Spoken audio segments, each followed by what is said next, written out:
Welcome to The Last Word, episode number 302.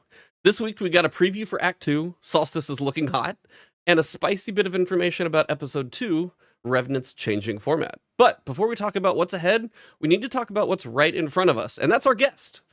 After seeing he is a man after my own heart with his early gaming favorites, I knew today was going to be a great discussion. You know that guy who was walking around with a camcorder filming like everything when you were growing up? That's actually not too far off what our guest got to doing early on in his life. He took his hobby from his touring musician days, which we are definitely going to talk about, and he turned that into a lifelong career. From owning his own production company, having his own IMDb page, our guest has been part of some of top studios like Naughty Dog, Infinity Ward, and now, of course, at Bungie.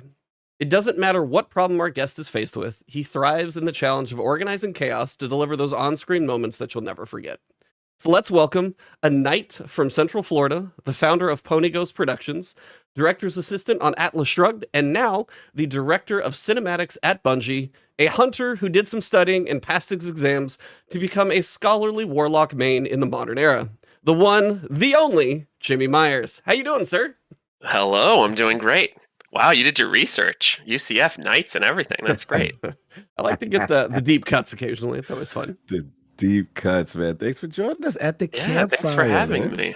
Good to talk to you. You know we got to start real quick. Yeah, it's like we got to jump right in because clearly you two share a very special game. So I'm assuming early NES, first console that was kind of in the household, and give me some standouts along with one particular one that you both share.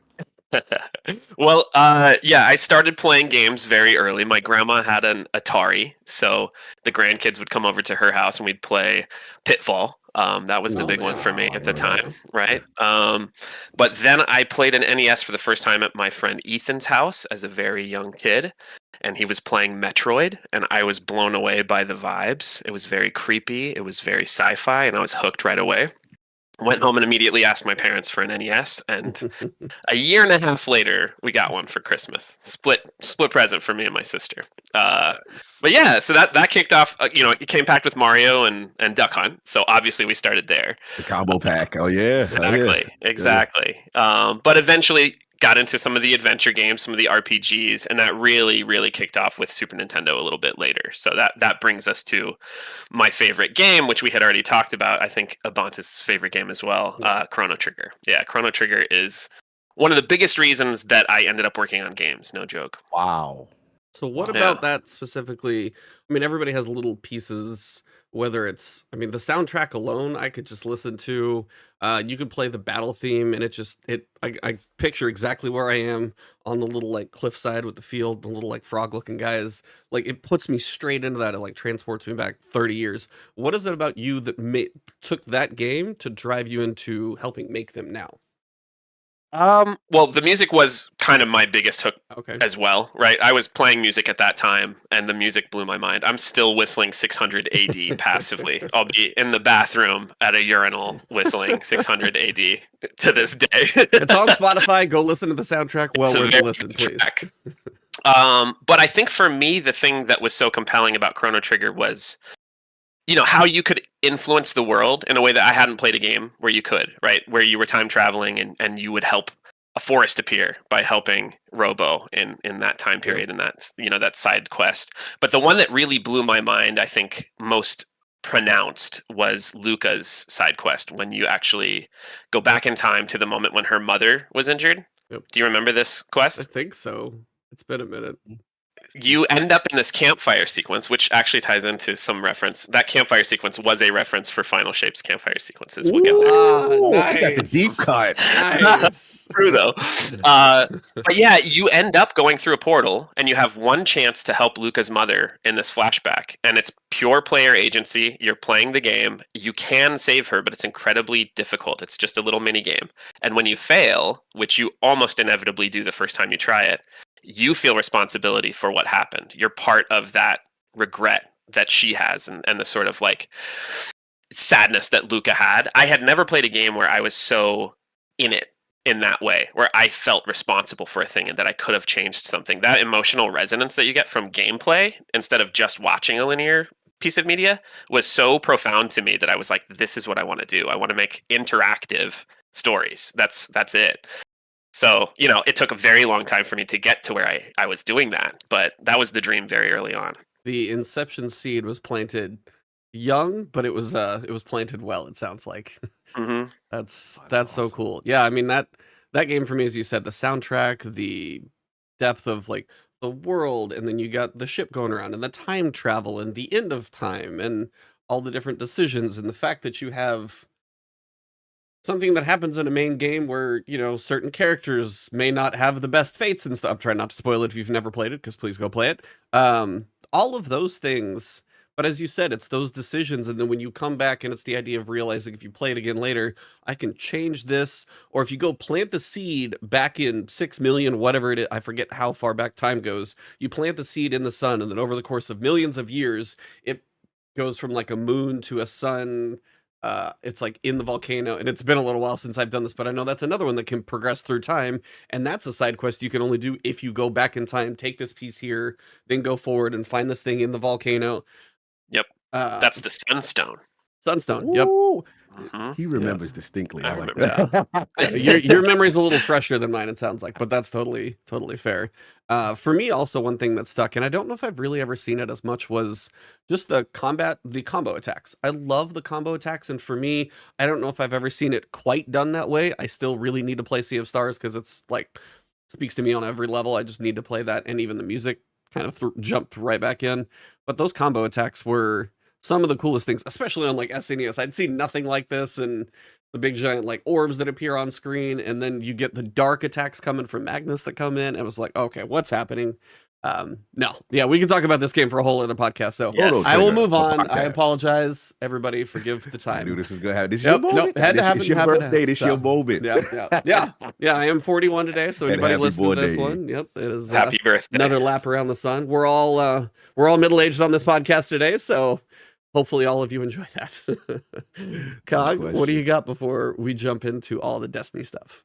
Yeah, no, I just love hearing that rich, NES history, and obviously, I guess my question was, in the gaming space, two things. One, did you stay in the kind of RPGs as the favorite genre, and then two, did you venture out into other consoles, past NES?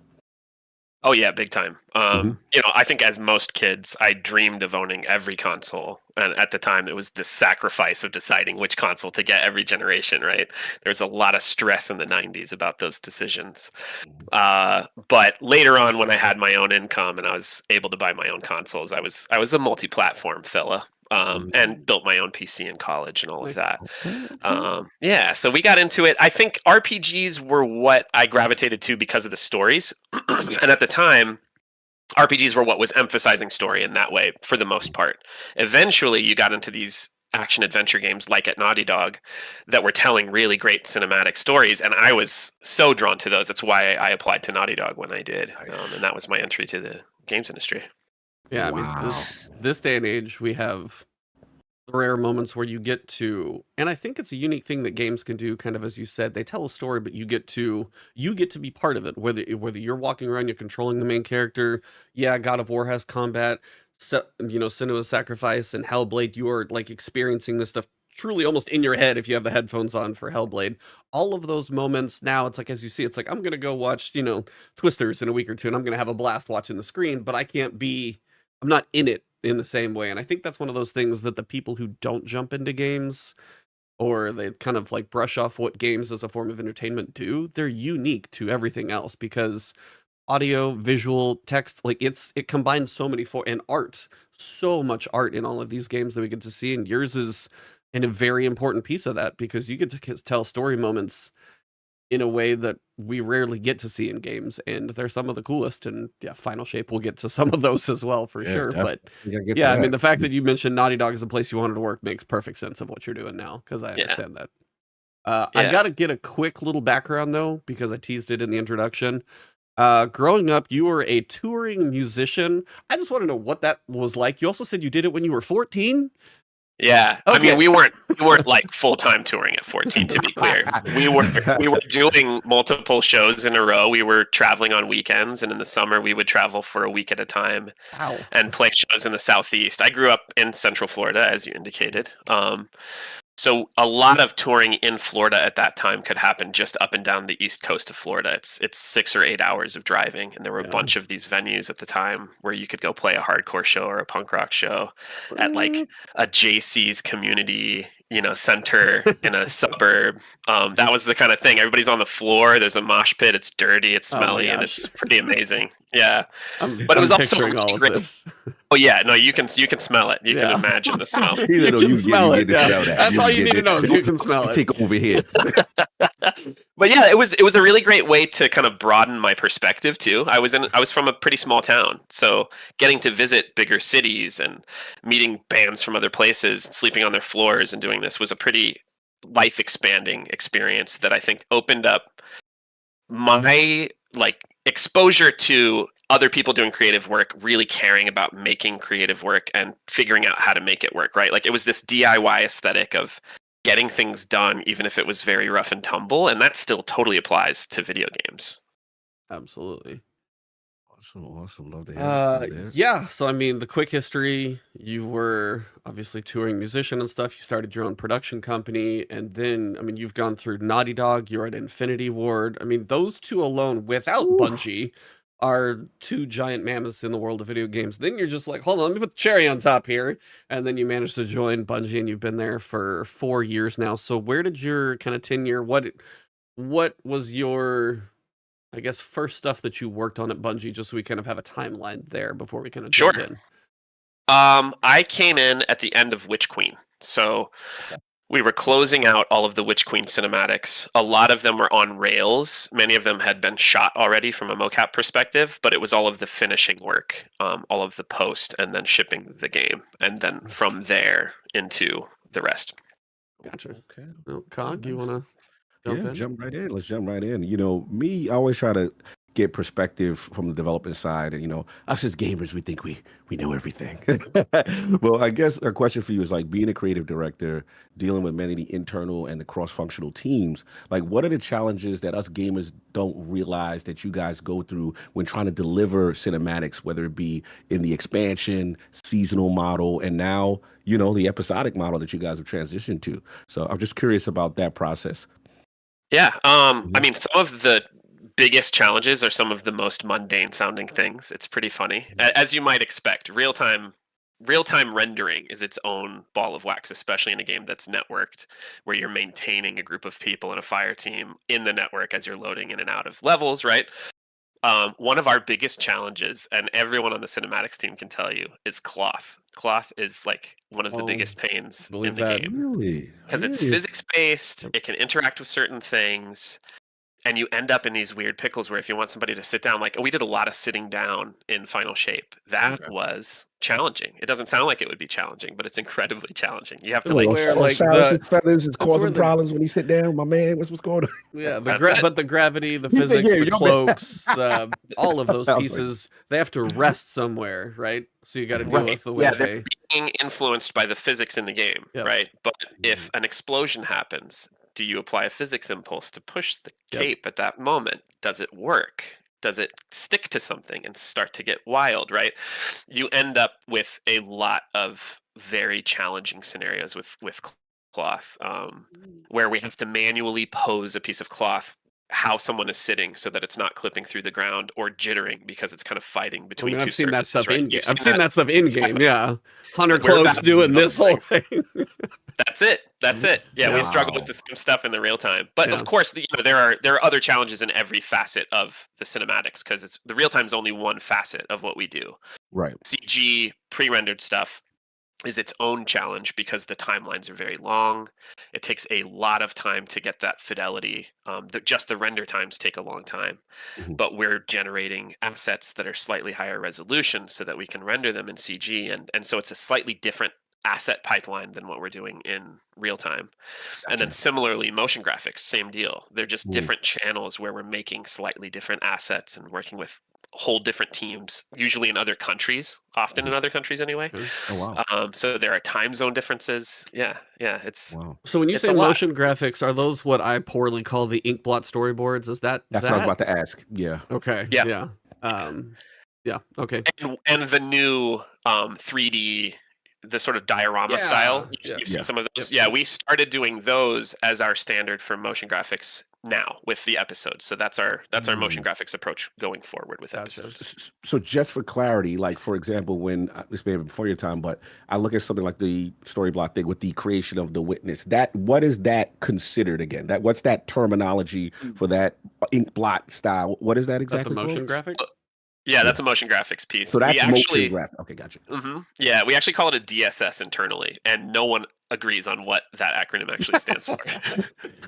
It is the It same was- acronym, but people have different things they call it. That's kind of great. Exactly. Nice. Got you. And just a quick follow up. So obviously you have all these different styles, motion graphics, CG, in game, and I guess you work with all these teams. The decision to deliver it, like say, okay, with this scene, we want to do it in this style. We want to do. Is that who you ultimately have to say on that? Is it collective with narrative? I'm just curious with that process on how it's delivered, which format is chosen. Yeah, I mean, I definitely influence that, but it's very collaborative all the way through. So many people have to dogpile on these assets that we're all working together to coordinate where each thing starts and stops and hands off. And a lot of times our limitations are what will define what we choose as a channel for narrative, right? If we want to show Guardian being involved, we need it to be real time so that we can feature your Guardian in their outfit, right? We can't do that in pre-rendered CG because we can't account for the millions of combinations of gear that you could, potentially choose in CG. But CG can do some bigger spectacle or build some exotic elements that we don't have in real-time terms in game. And similar with motion graphics, right? Motion graphics is a great opportunity to do something like a flashback because we can show the golden age in a way that hasn't been built in 3D yet, right? It's pretty practical in some of those ways, but it's also each is suited to a different type of storytelling, right? The motion graphics are a bit more expositional and informative a lot of times, not always, but they're also very historical, right? Like you're seeing something that you've never seen before. CG is Learning often about spectacle. Riven's probably the prime example of that. 'Cause Exactly. it's all dream Exactly. stuff, I think. Yeah. Yeah, and then the spectacle is kind of saved for some of those CG pieces or the very detailed emotional performances, which we do real time and CG, but a lot of times you get that fidelity, that subtlety in CG. It really lets you see the regret in someone's eyes or something like that, right? Yeah. So Zavala went through a lot of that in this particular season. So yeah, we Sure saw the did. teams work extremely hard on that part. Yeah. Eddie. So for you having all, the experience of, as I said, your assistant to a director, you got to see some cinematic, you got to work on some music videos, you've got your Naughty Dog experience, and you appreciate the games from Chrono Trigger and everything in between. When you come into something like a movie, it has a start, it has an end, you're going to develop a project and you're going to push it out the door, and eventually, kind of put a bow on it and you are eventually going to be done. Destiny is a living project. You came in, as you said, towards the end of Witch Queen. There's 8 years of stuff or 7 years of stuff behind you. What is the balance like for you to both honor that, but also know that either you want to take some of that, incorporate, build on, improve? It's like you're going to respect what's there, but how do you make it your own, and how do you find that balance, if that makes sense as a question? yeah, it does. It's definitely, it requires some strategy. There's a lot of intention in how we approached that. In my mind, tonally, everybody has their own set of influences inherently, right? My own pathos was built by whatever I was watching as a child. The random viewing of Predator 2 on Saturday after cartoons, right? Or whatever. Fifth Element way too many times in high school, so. There you go. I think it requires a kind of gradient of tone. That's the way I was trying to approach it when I came in. I had different ideas for how we could approach some of these scenes, how we could get emotionally personal with these characters, get a little bit vulnerable in a way that I hadn't seen exactly in Destiny.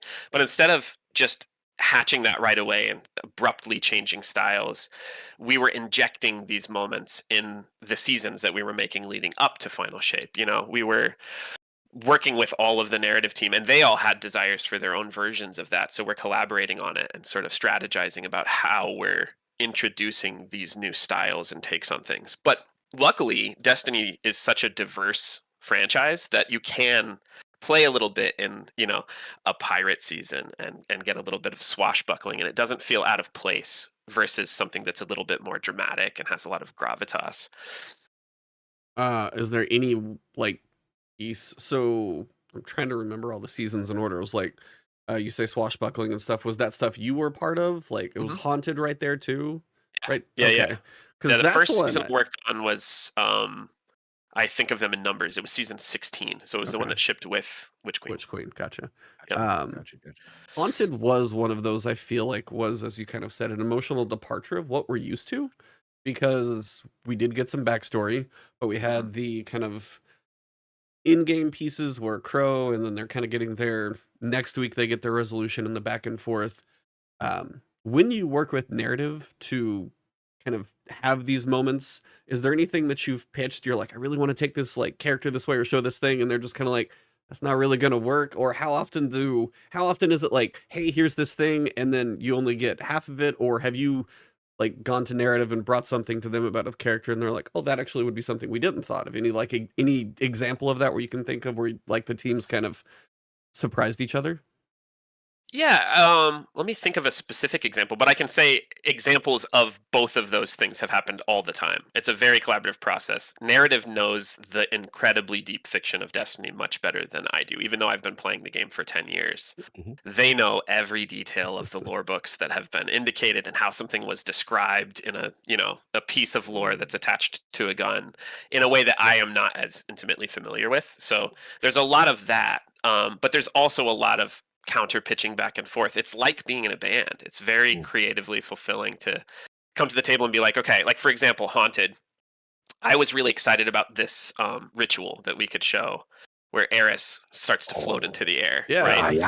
Yacht. Exactly. Talk that. Exactly. Yeah, so that was the first season that I was contributing to from the beginning, and I was collaborating with narrative on it. They knew they wanted to do some kind of ritual with that giant mask, right? But there weren't specifics on the blocking of the scene. And so I was pitching this very much Green Knight influenced aesthetic of there's this really great sort of witchy ritual at the beginning of Green Knight that we used as a comparison for the mood that we would want to hit. It's obviously a very different scene otherwise. But the idea of her floating into the air and all of this stuff, sometimes narrative might not know what we're capable of in real-time scenes, whether we can have someone float. Does that break the cloth? Does it do all these things that we know are inconvenient? Makes sense, yeah. So we do a lot of back and forth of what makes fictional sense, what is practically possible and will look good, how many lights can we put into a scene and still have beautiful shadows, right? All of these details are in effect. So we're collaborating with everyone who's a specialist to find the sweet spot. What's the proudest thing that you guys fought for? Collaborate you personally are proud of that you fought for that came into the game?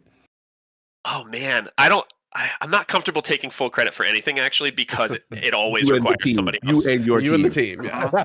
But I feel very proud of the lantern sequence at the end of Final Shape. That was one, and the kids, right? So the kids and the baby little war beast, yeah.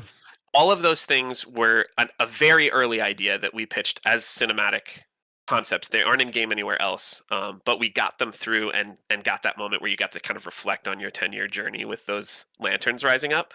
That was very much a series of not battles, but sort of passion pushes to achieve it, and I'm really excited that we did. Oh, that was awesome. It was such a, again, we not spoil too much for those who haven't done Final Shape, but it was really a very cool emotional send-off after such a big high stakes moment. And I thought it was cool. Yeah, I remember that moment distinctly, and I was like, "Yeah, that's interesting. I've never really seen them do that." Like, I was like, "Okay." And then obviously, the Vanguard passed that amongst each other, and Ikora has the line of, we should, kind of celebrate this right now. So yeah, that was actually dope. Pretty dope. Yeah, we got an opportunity to spend more of that sort of slice of life time with these characters in Final Shape, where we really got a bit more intimate than we typically do, and we have that sort of mundane moment where you're sitting on the edge of a building with them that feels a little it is very anime influenced. There was a little bit of a Kingdom Hearts 2 influence in there too, if you're paying Oh, attention. okay, yeah. I can see. I can see. So I got a next question for you. Yep. We gotta have some real talk now, Jimmy. We gotta have some real Mhm. talk now. This is the part. So, obviously coming into the final shape, there's a ton, in my opinion, there's a ton of pressure on you guys to deliver, right? After Lightfall's, let's say, less than positive reception. So my question is, like, what did you and the team learn from this feedback? What were some key points of focus, if you could share, on how you deliver the narrative or how it can be improved cinematically moving into final shape? I think we already had a lot of ideas formed in what we hoped the ending of a 10-year saga would look like. So it wasn't necessarily that feedback from a prior release was directly informing those ideas. I think it was more shaping how much we knew we needed to execute. We already had that sense of pressure on ourselves. Everybody at Bungie loves this game. Like, they're working on this game because they love it. So everyone had their idea of what the end of a 10-year saga would look like, how it would impact them emotionally. And part of the reason I think we found such resonant moments in the game is because people were getting to pitch those into the product, right? I think one of the things that we benefited from was an emphasis on how important the story would be. There was a realization that that story needed to be really well told. And that allowed us to have a bit more iteration than we would typically have and really try things out and test it with our team or with play testers and see how they were feeling and get to try some things to really land it. That was super helpful. Mm. And I guess obviously we knew there was a delay initially. Like, realistically, how much does that extra time really help the team, you and the teams? Because obviously, what a shout out Tom Farnsworth we had at the campfire before, and we thought, was it Beyond Light? What was it, Into the Light? Prior to the expansion was excellent. I was like, for them to come together in this short period of time and to be able to deliver that, I thought was amazing to allow final shape. So I guess, like, how much could you realistically impact with that level of delay, if you understand the question? Yeah, I mean, I would say the opportunity to iterate, like I was talking about, is what Okay. that enables, which in game terms can be very impactful, right? Like, if you're getting a second, third, fourth chance to try something and polish it and perfect it, it's a big deal. Now, these teams are super used to quickly polishing and perfecting because our timelines are tight and consistent and we're always putting something out. So we make use of time very readily if we get a little bit extra. Sure. But yeah, Extra months did help out because you landed the plane, man. I mean, And Bob, you guys landed that thing. But yeah, I'm glad you asked because I've always wanted to get a sense of it. Like, how much can you do in that short period of time? But it seems fairly significant to really polish and iterate. So yeah, thank you for that. exactly. Yeah, Mhm. and obviously, if most artists had their wish granted, we would have endless time and we'd never exactly. finish anything. There's a producer somewhere saying we actually have to hit the go button sometime. Some point. That's part of your job. No doubt, no doubt. Mhm. So for me, when I played through the Final Shape campaign, now I might be wrong in this one. This is probably an exaggeration. It felt like the Final Shape campaign had more cinematics than I swear the last 10 years. To me, it felt like every mission had in-game cinematic where you're having the dialogue around a campfire or a discussion between stories, then actual cinematics. Then it felt like so much was done in that fashion. Is it because you knew? Is it because the way the story was delivered that it was this linear destination, or it was here you had like a setup and you knew there was going to be discussion? Or was it the fact that, as kind of Cognito said, was it the fact that it was the 10-year culmination and you wanted to put more in than normal? What brought on this just absolute influx of more storytelling, more cinematics than I think I've ever seen in this game in like a 10-hour campaign? And I loved it, but I was like, what allowed you guys to get so much more in there than I feel like you've ever done before? Couple of things. I think we were able to emphasize how important it is to spend time with characters, like I was touching on earlier. Sometimes, from a pacing perspective, just having those quiet moments where you're sitting with them and Cade's playing a harmonica at a campfire and you're just feeling in the place goes such a long way.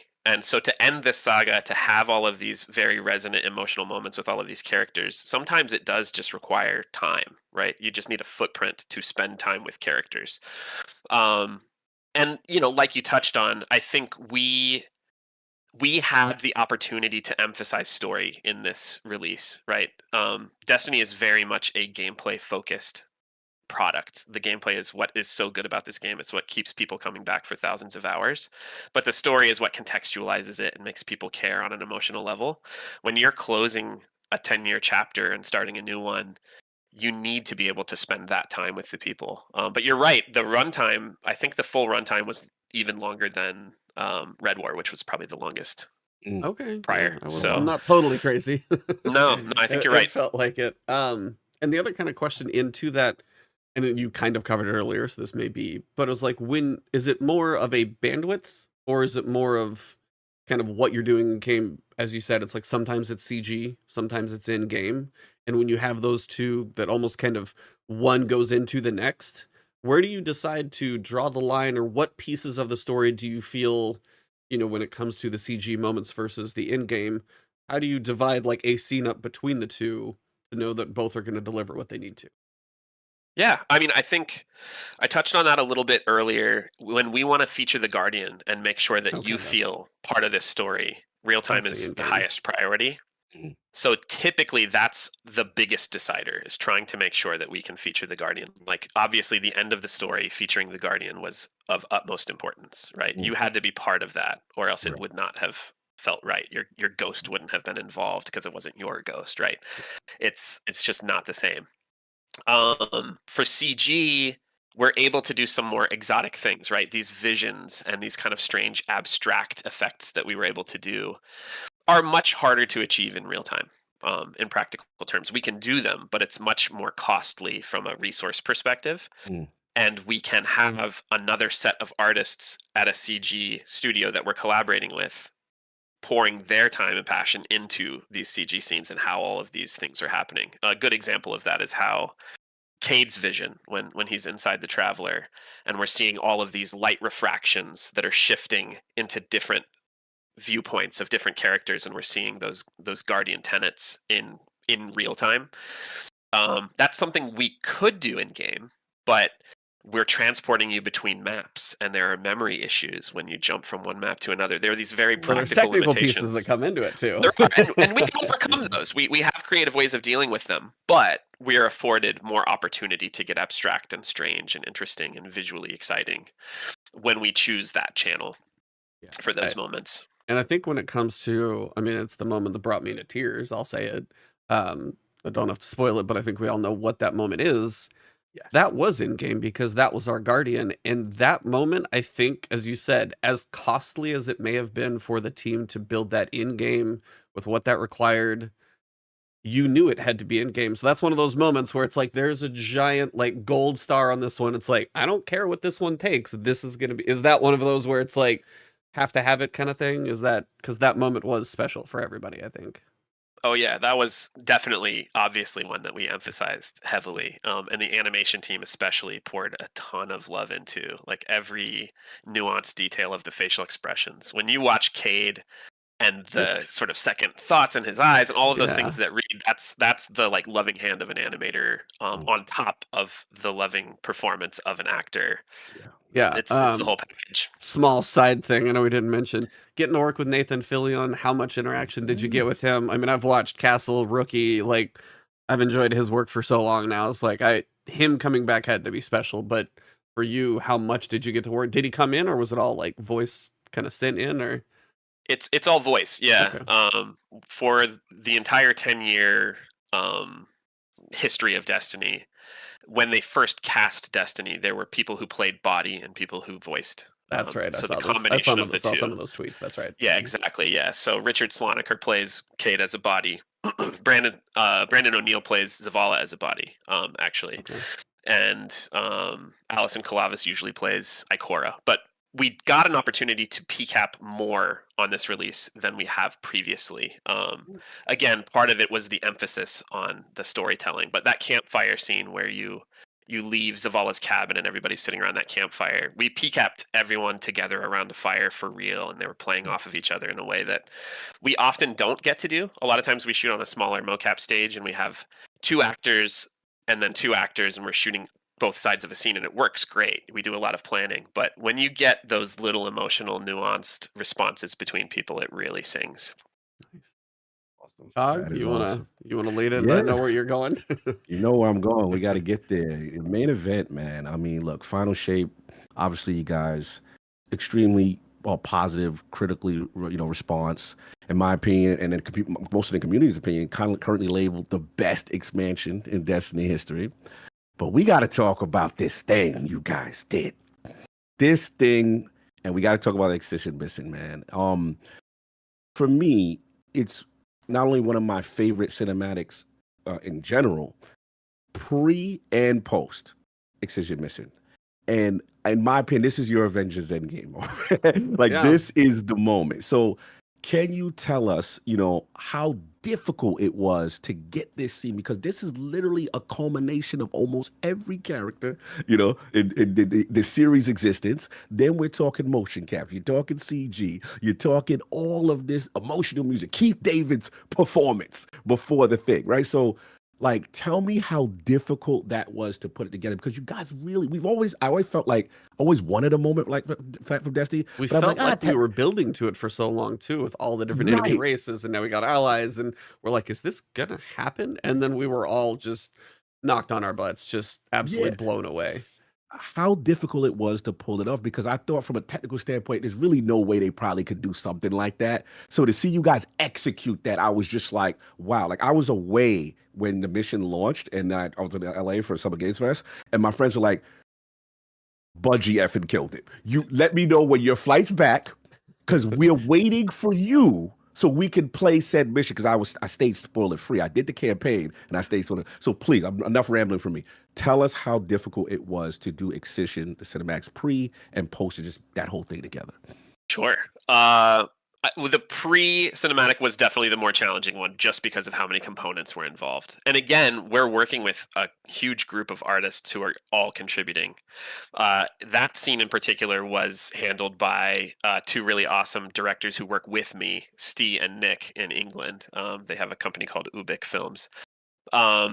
We all shot mocap together in LA at a place called Rouge, and we shot multiple days of extras walking, and Guardians landing, and Caiatl arriving, and we shot every Elixni run, right? Floating up there. Exactly. And a lot of this stuff, we had a stunt day where we were shooting things like the wire work that we needed for Zavala's big jump. We did that with wires. There's a real person jumping with wires. Same day we shot those mini Scorn in the scene with Cade and Crow.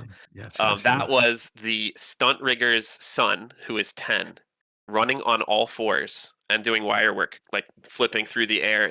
It's amazing. If we ever show behind the scenes of this stuff, you totally need to post this stuff. That needs to, Sorry seriously. To our PR team if they don't want to, but yeah, it's awesome. Just say it and apologize later. That's how that goes. But yeah, I will say, all of those components, they were challenging, but I actually don't think the scene itself was challenging, because we knew what it should be. I had an opportunity to work with the narrative team.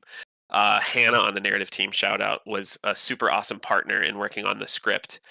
And, we knew that it needed to feel like the Destiny endgame, and it couldn't just be endgame, right? It needed to be what we need from a scene like that, who we need to have reminders of. But Zavala being that focal point for everyone in this franchise made so much sense, right? Him kind of softening and talking about the vulnerabilities and losses of everyone. That's the theme of this whole story. Kind of overcoming those losses and accepting them. That's what Cade had been teaching us this whole time, right? So I would actually say we hit what we felt was very effective in that scene early, even in the storyboard phase, because we knew what it needed to be. Whereas there was more subjectivity with the second scene. We were playing with quite a few different permutations of the final scene, which again, I won't spoil for folks who haven't played it. But that scene went through quite a few iterations to get right, because it's so vulnerable emotionally too, right? Like, Absolutely.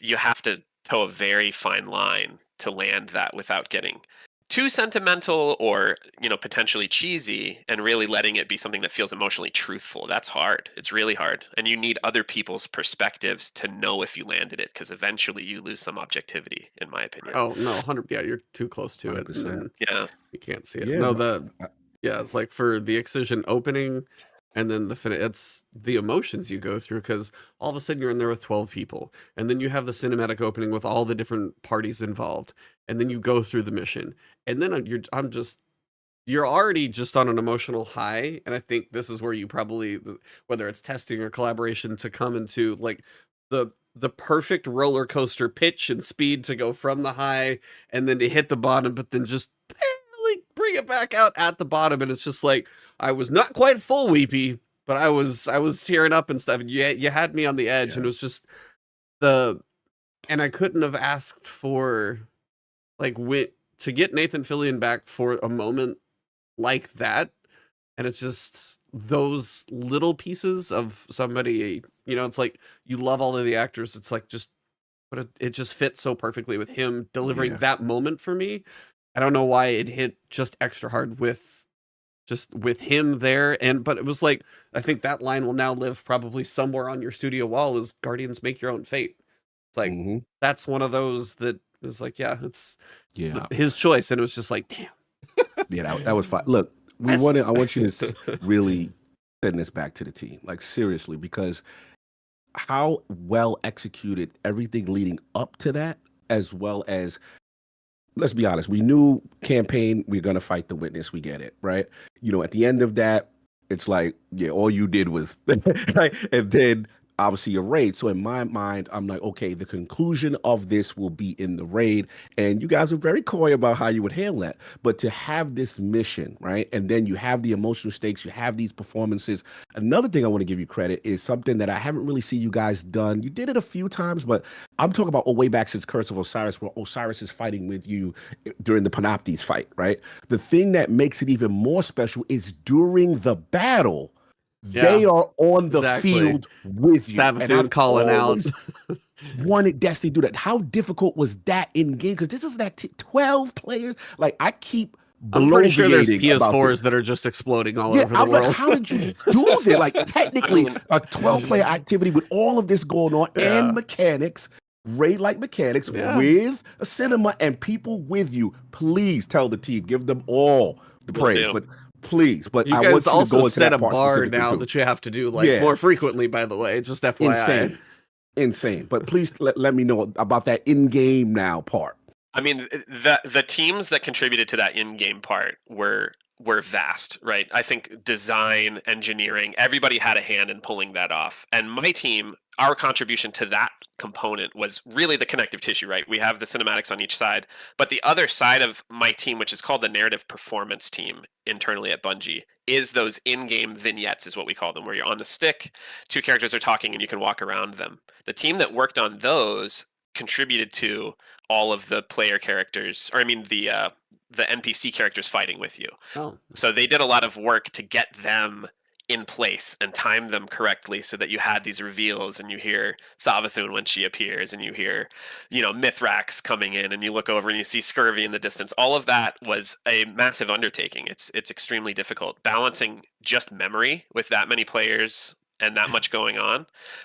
People much smarter than me were handling that. Hey, everybody has their specialty, so that's totally exactly fine. Yeah. It was a massive team effort. But again, it was one of those things that everyone knew needed to happen. That was something that was essential, right? You have to feel, you can't just see endgame. You have to play endgame, right? You got to feel it. That's what games are for.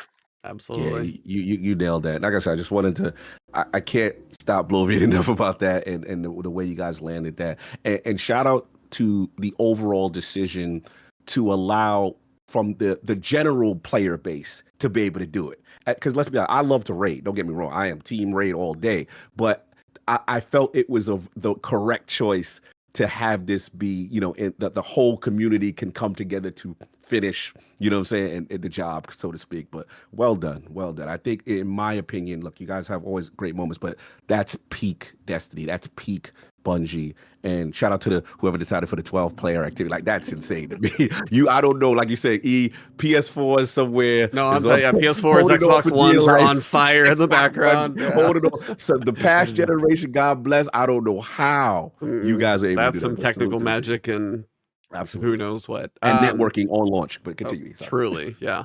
No, it sounds like we could probably talk to you for hours, which I'm glad we're having a great conversation, but I know you got places to be, so I do want to respect your time. Absolutely. Quick question before you go, because this will be a little off Destiny, but before we finish. From your cinematic eye, what are a couple movies that have inspired you in your career, from moments you've seen, or the way a director handled the shot, or just anything that has left a massive impression on you in how you approach your day-to-day work? Sure. Or even games too, but either. Well, yeah, games too. But a lot of times, what I like to do is kind of boil back to whatever the primary influence was, even with a movie that I loved. So early on in my filmmaking career, which was that was a decade just on its own. A lot of my influences were music video based. I was making music videos, and I was super inspired by the Spike Jonze, Michel Gondry, Mark Romanek. There's this satellite films era of music videos that was pretty exciting in the 90s. And they were doing very creative, visually interesting, kind of strange, abstract visuals. And I was always very inspired by that. I integrated a lot of that into my work in music videos. And we also did a lot of practical effects. It was a lot of things. There's a video that I did for a band called Under Oath a long time ago that was underwater. And we built a set that we were lowering into the water to show a house flooding. And I was in scuba gear operating a camera underwater. We did a lot of very zany production choices back then. I think those influences combined with the more cinema side of things. Paul Thomas Anderson is a huge example for me. Magnolia, Punch Drunk Love. Punch Drunk Love is a very interesting one, actually, because it's a comedy, but it's extremely abstract and unsettling. There's a sequence where this semi-truck abruptly appears when he's looking at this instrument that it's like I can't remember what it's called. It's not a vibraphone, but it's a piano-looking organ type instrument on the street. And it's horrifying in a way that you can't quite explain, in a very similar way to how Hereditary handles horror, actually, which was another major recent influence for me. But at the same time, one of my primary influences from a filmmaking perspective is Spielberg, right? Like Jurassic Park was life-changing. I was going to say Spielberg, Jurassic Park still holds up for the practical. So it was like, you beat me to it. But... No question. Yeah, and you can tell, I think, when you're watching the cinematics in Destiny that it is a combination of those things. There's the fun and games spectacle of Spielberg and the blocking that he tends to pull off so well. But we get into these abstract, dreamlike, strange places that were ultimately influenced by Fellini back in the day, 8.5 and some of those more stylistic Italian movies. But those influenced Paul Thomas Anderson and then influenced me. So, yeah. The moment, it was like the last one, I think when I thought the campaign was going to be way more than I had expected, the moment where you're walking on the light in the campaign, I was like, whoa. Yeah, what's going on? I had no idea what to expect, what was going on, and then I kind of started to realize what was happening. That moment when you say the abstract could not probably define that better than what that is, because how do you make the light something tangible? And then somehow you guys managed to show a little bit of that. And it was in that moment, I'm going, we're in for something good. And I was blown away the whole way through. So, thank you. I wanted to say thank you, the team, and truly the entire studio, because from us and anybody who you've probably seen on Twitter, reviews, feedbacks, and anywhere else, we are all very thankful that this 10-year saga, you guys did not only land the plane, you landed the plane so well, you're like, I guess we're on the ground now. It was so smooth, but like the emotional journey was so worth every minute of it. And I don't know if we can all thank you enough, because like, as I said, I'm 41 today, so it's been a quarter of my life, and it means a lot. And I thank you guys a ton. Yeah, you guys The police. I was going to say it meant a lot to us too. I think it means a lot to us that the community connected with it. That's why we do this, right? So, admittedly, I spent the next week after we shipped this thing watching people cry and react to these scenes. That is incredibly rewarding when you're making stuff for as long as I've been making stuff, to watch the thing you made work well on people. It's so thank you, and thank you to everybody who played it. It's very much a two-way street on this stuff. We're making it for this reason, so when it works, that's very joyful for us. It's beautiful. It's beautiful stuff. And that to me is like the beauty of video games. And I'm the type of person that I try not to get too high, too low. I knew what the stakes were. Obviously we've been playing this damn game for so long, you know what I'm saying? And it's like, okay, the culmination of a 10-year journey, what does that look like? I have to be realistic. There's a lot involved. So I just want to see it through. But to, like E said, to see it exceed expectation in this way, to have this emotional response, it's so cool. And like, this podcast was formed because of Destiny. One of my other podcasts, Iron Lord's podcast, formed because of that. It was such a journey with this game. And again, thank you so much. Thank the team so much. This is really like, I can't give enough praise, because I really felt you guys now exceeded every metric and expectation, and really it felt rewarding. It felt worth it. You know what I'm saying? And that's probably my proudest Destiny. But I'm like, yeah, now what? Talk about Bungie now. I've always gonna ride for y'all. And that was, I tear it up. I couldn't think that you would exceed it in that fashion on all levels. You know what I mean? Kudos to the team. Yep.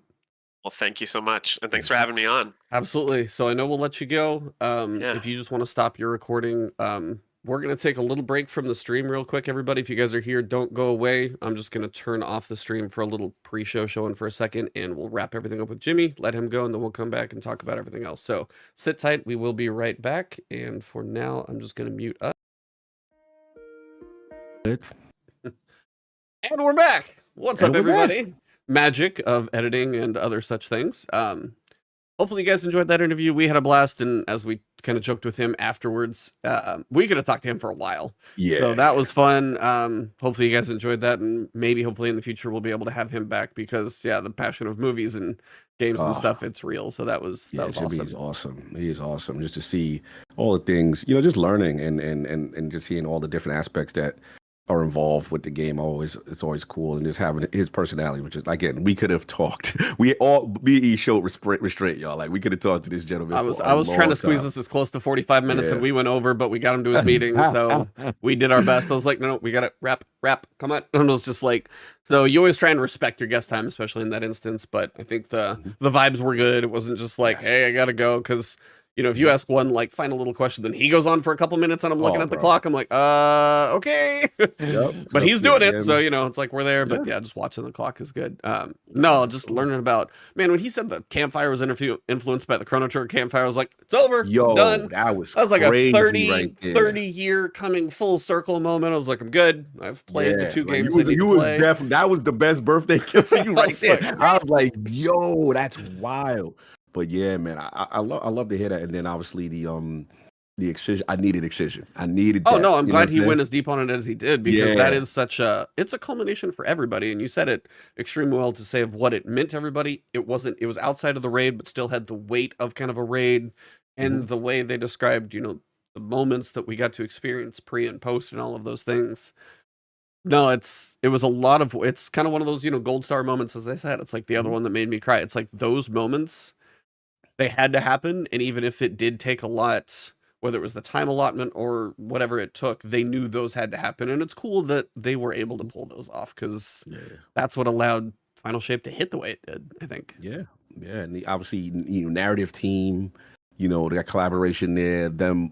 I don't want to say it's not push pull, but for them to say, oh no, we could do this. We could have, when he was talking about Season of the Witch and what you call Eris, floating in the air. With it. Yep.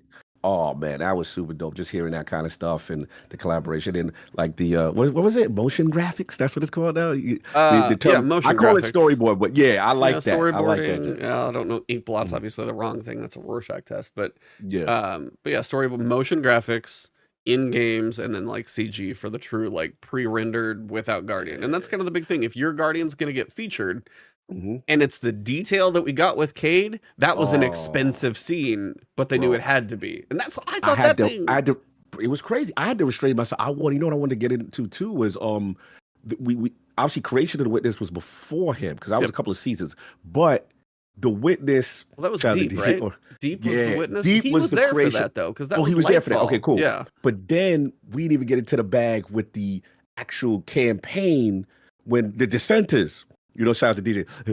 Talk to the what is it? Join the darkness and you will see. We didn't even I get know, that. Was like one we of the- didn't even that get was to one of the those. greatest- Bro, I had to show so much restraint. I was Oh like, no, we we got could 45. have. We did. So I got to go to We put a stuck big to our one. questions. My plan stuck to our actually plan. helped. I will say. Normally, I will tell you guys the podcast has got not even a plan most of the time. It's just kind of like what's going on in the week, and we generally know what's going on. Mhm.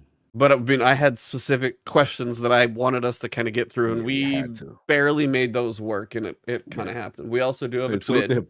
yes, we do have a twid. Okay, cool. What's going on with the twid? Live professional podcasting.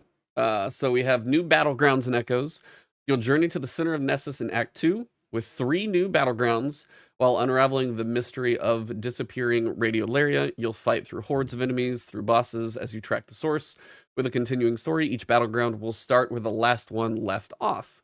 This is a little more of that linear storytelling they're doing, kind of the way Final Shape was actually built to kind of venture deeper and deeper or travel farther through a destination, which I kind of like.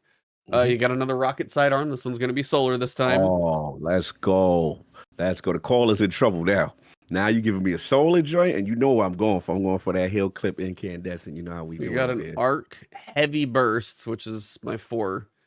No, 2 burst pulse rifle, and it's an arc pulse rifle coming for the. Looks like it's aggressive frame or what? Which one? Yeah, The pulse. The pulse. It says 2 burst. It's heavy burst. Heavy burst. That's not like because you know It's what the model. It's like the exotic fires, the 2 or Graviton Lance. It's the like 2. Graviton. Oh, they making the Yeah. okay because they only got that in trials with the strand one. Yep. Okay. Oh, okay. Heavy burst, Graviton Lance style. Okay, all right. And then of course Perfect Paradox for Saint coming back. Course.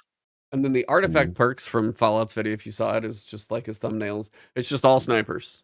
Solar fulmination, so your ignitions do increase damage. Solar sniper rifle precision hits scorch targets. Sniper rifle hits grant stacking sniper rifle damage, stability and reload bonus. Heavy ammo sniper rifles count more. So basically, just pull out a solar sniper rifle and go delete the witness is what it sounds like. Whisper, season of the Whisper. Let's get it. Whisper's gonna come Whisper's out over there like, and then all the hunters are like, still hunt. Yep, still hunt. You already know. I'm actually curious, even though I know it's not solar. Give a little Cloud Strike. A little love Cloud Strike here and there. But just the fact that that thing can proc over and over on itself with triple tap, it's pretty effective. Crazy. Yeah, that's gonna be sick. I like with the anti-barrier sniper. It's rare. We don't get it a lot, but I like what they did. So we get so the first 2 Battlegrounds, Delve and Conduit, will be available on the 16th. The 3rd core will be available the following week on the 23rd. So a little quicker delivery there. And I think one of the bigger things from the stream, which we haven't mentioned, is the fact that episode 2, there was a little confusion, but they clarified episode 2, which is going to be Revenant, which is all the vampire hunting and the Scorn and all that stuff. That is going to have each act delivered fully at the start of the act. So they are changing their delivery method. It's not like Act 1, 2, and 3. You're not going to get 9 weeks of story at once, but you get 3 weeks at once, which is kind of what we were hoping for. Act 1, here's all of Act 1. And they're going to take feedback and see how that goes. Yeah, shout out to them. I watched the stream with Andy, and he's excellent. We got to get him on. He's excellent. I love his hosting. Oh, Jimmy? Yeah. And I think it's Andy Salisbury. Andy, yeah. No. He's amazing. Like I'm keeping a buck. He keep this up. He coming for Deej, man. Like he's putting in work. He's on point. Yeah, he's on point. But now the thing that I liked about it is I was shocked at how quick the feedback was implemented. Because generally the way they work, usually ahead of time, it's farther. You can't really edit it. This is how you gonna get it. So, they took that feedback. They took, and the fact that now it's almost the way I look at it is almost like you got the choice to binge, like a TV show, or hey, you do things at your own pace. You give people the option as opposed to, all right, was it? Failsafe will contact you. Ikora will contact you. Stick around for the next message. Kind of hold up till next week. That's big, E. I mean, y'all was going in last week. I mean, that's a big response. Mm-hmm. He's doing professional podcasting. Yeah, people in the chat. Oh, yeah, they said, "Do we know how episodes work?" Just to be, yeah, Twab's out. DJ, the call's the future. Yes, the call is fine. Will it disappear at the next big expansion? So right now, we don't know what is next. To be fully and completely honest with you, all we know is Codename Frontiers. That is all we've got. Now, everyone assumes Codename Frontiers, Space the Final Frontier, going out farther. Maybe we're departing from the Sol system. Maybe we're seeing other planets. Maybe it's a way for them to get us to a different I don't know. Whole bunch of speculation. We don't know a damn thing. Previously, it's when the helm hits capacity has been at the end of the year. You get your 4 seasons. The helm only has so many doors. So many doors, yeah. This time, failsafe's kind of taken up the middle, which is typically where maybe the first season kind of up at the front would be, generally. But they're still using that like middle nook, so like the war table up front, you would still have the 3 doors. They could get creative, maybe stretch the use of the helm or the rooms in the helm or the doors that they incorporate if they want to keep things around a little bit longer. I think all of it matters what comes next. So I'm trying to think, like, post witness stuff shoots out into the world. You got your like 3 things we're gonna go investigate. Yep. We're gonna go through Echoes, Revenant, and always forget the last one. Yeah, I forgot the one. We're gonna go through those 3, and those are meant to be like, if you come in later and you want to play Echoes, that's going to be a self-contained story about the Vex, the Radiolaria, Saint, Osiris, but it doesn't sound like it's going to connect so much to the next one. They're going to be somewhat self-contained within like the Scorn world, the Hive world. Now, everybody speculates the Hive and the Dreadnought and us being pilots with the armor, and all of those things have so many weirdness to it. It's hard to know what the helm is going to do with the seasons. Right. I would go into, in my opinion, I would go into it with the assumption that if these 3 episodes end and they do at some point announce some kind of expansion, then the episodes would probably maybe wrap up in a live way they have if the next expansion has episodes. If we go to a different destination completely with Codename, then you might have the space to keep that stuff around. Right. But I feel like if they need to reuse the helm for a future year, that's when it would get wiped. So it all depends on how they use that stuff in the game.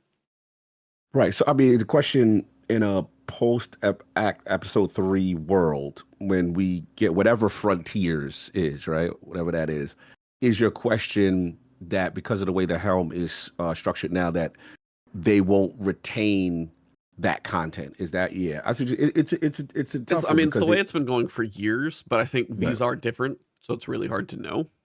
Yeah, it's hard. God, I'll let you finish. No, it's just the fact that like they use the full helm for like the 4 seasons we get, and then it's just Operation Clean Sweep. We start over. They're just like, all right, everybody, brush out the rooms, clean them out. We got new tenants moving in. Yeah, so right now we got a lot of plants. We got a lot of flora right now. We're getting the greenery established, so we got our ecosystem in there. So that's really, I think, the only thing we can see is how they use the helm in episode 2. Actually, maybe a bit more telling than what we know right now, because right now everything's up in the air. If episode 2 it's just behind another door where like Eris was last year, then that might be a thing. At some point, the doors are going to fill up unless they just keep making doors, but this is the weird transition where nobody really knows, so it's hard to tell. Yeah, we're in this weird pocket with them. So again, because the episode format technically is new, right? You know, even though it does have some seasonal similarities, but I think they've got to kind of clean slate it again. I mean, at least the helm, right? It feels like it's like if the self-contained stories have anything that has future implications, at some point, you're not going to want to retell that story again. Like, at some point, you would close that book and then open whatever the effects of Echoes are, if that affects something in the future. I just don't know what it's going to be like to get there. It's so, like, that's what everybody is so annoyed with Destiny right now, is Final Shape is so good. We get to Echoes, kind of felt a little seasonal. especially in Act 1. I know we talked about that last week. We don't have to beat that dead horse. But, it has the seasonal feel. Not entirely sure.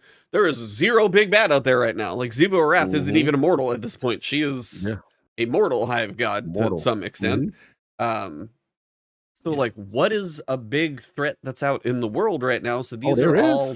there is. There's a winnower, I know. You gotta listen to good old Mylan Games there. I know. Mylan Games. And just shout out to the homie But they Bife. haven't established that besides a tease of dialogue Right. in the raid that a lot of people haven't touched. Right. But remember, like, in fairness, right now, the vibe I'm getting from them is power vacuum, right? The Witness is defeated. They kind of allude at the end of the campaign when Crow is talking to Savala, because I finally got a chance to watch that damn cinema that crashed on me that I didn't get a chance to watch. Yeah. But now that I watched it, the vibe I'm getting. Remember when we killed Oryx and it was like the Taken War rages on or whatever, right? And then, but this I'm getting is these echoes, whatever the light and the traveler, the darkness, and it kind of spewed out to these locations. In my opinion, are going to create this power vacuum between the remaining Taken and Score, and they're leaderless, right? Then you've got each faction going through their own thing, right? Vex now looks like, we're going to be, which I've always wanted, conducted by someone. There will be some face of the Vex, correct? Which is ultimately so they now have a sub faction, and remember they're fighting amongst each other also, because there's still Vex that's down with the collective, and then there's the new Vex that got the little colors on it, the little prismatic looking Vex. We've had Vex from different times. There's been a lot of varieties of Vex over like the years. So now we got the single entity Fallen. We're going to see what's going on with the vampire stuff. We know we still got Xivu to deal with. I think they'll establish that. I think they'll slowly, if I had to predict, they're slowly going to build Winner. We're going to have in my opinion, in the meantime, we're going to have a bunch of little sub bosses. Yeah. They Everyone don't feel like they have they don't feel like they're going to tie to the Winnower though. That's where this is the point where like Codename Frontiers going out and something grander is when the Winnower gets involved. Is it going to another system, another galaxy, opening a wormhole? How does the Dreadnought travel? Is that how they establish, like, hey, do you want to have a different director screen and they can actually shift us over? Is that how they get out of having a Destiny 3, but then does the game become 200 gig or something? I mean, that's the question where everybody wonders, is it D2? Is it D3? Do you keep this going? How many episodes does it take to get to whatever the next moment is? So much is up in the air right now, and I don't know if they're going to tell us for a little while because... they're cooking up a lot. It feels like that moment where, they're doing, it's like a sports team with the building seasons, but they're doing all the building seasons where the public's in the dark. Yes. We don't get to know until like, all right, team's ready. Here we go. Now this is our team. And you're like, what have you been doing for 4 years? All of this kind of thing. All of this. Like, as opposed to watching it happen in front of us, that's where it's the big question mark for everybody, I think, right now. Of course. But just the fact they took the feedback, as you said, for episode 2, Act 1, here's Act 1. Blah. All of it. I've never seen that from them. That's quick. That is super quick. Because I saw them Bife videos. When Bife was upset, I was like, oh man, this is bad. But I was like, you enjoyed the seasonal idea more, and it's like the activity itself versus the way the story was delivered, it just didn't feel like a lot happened. And I know there's like 3 acts to a story. But again, there was something I feel like when we ended last week's episode, I kid you not, I think it was last week's episode it ended, and they teased something on Twitter, and I sent it to you guys. I was like, was this in-game? Yeah. And I was like, this wasn't in-game. I'm like, why not? Why not? Yeah. That was what, it was just like the reaching hand or something was like shown in kind of a graphic and a little bit with the Vex. And I'm like, that's what I needed to see. That's your little cliffhanger to go to Act 2, but it wasn't that was the piece I was missing.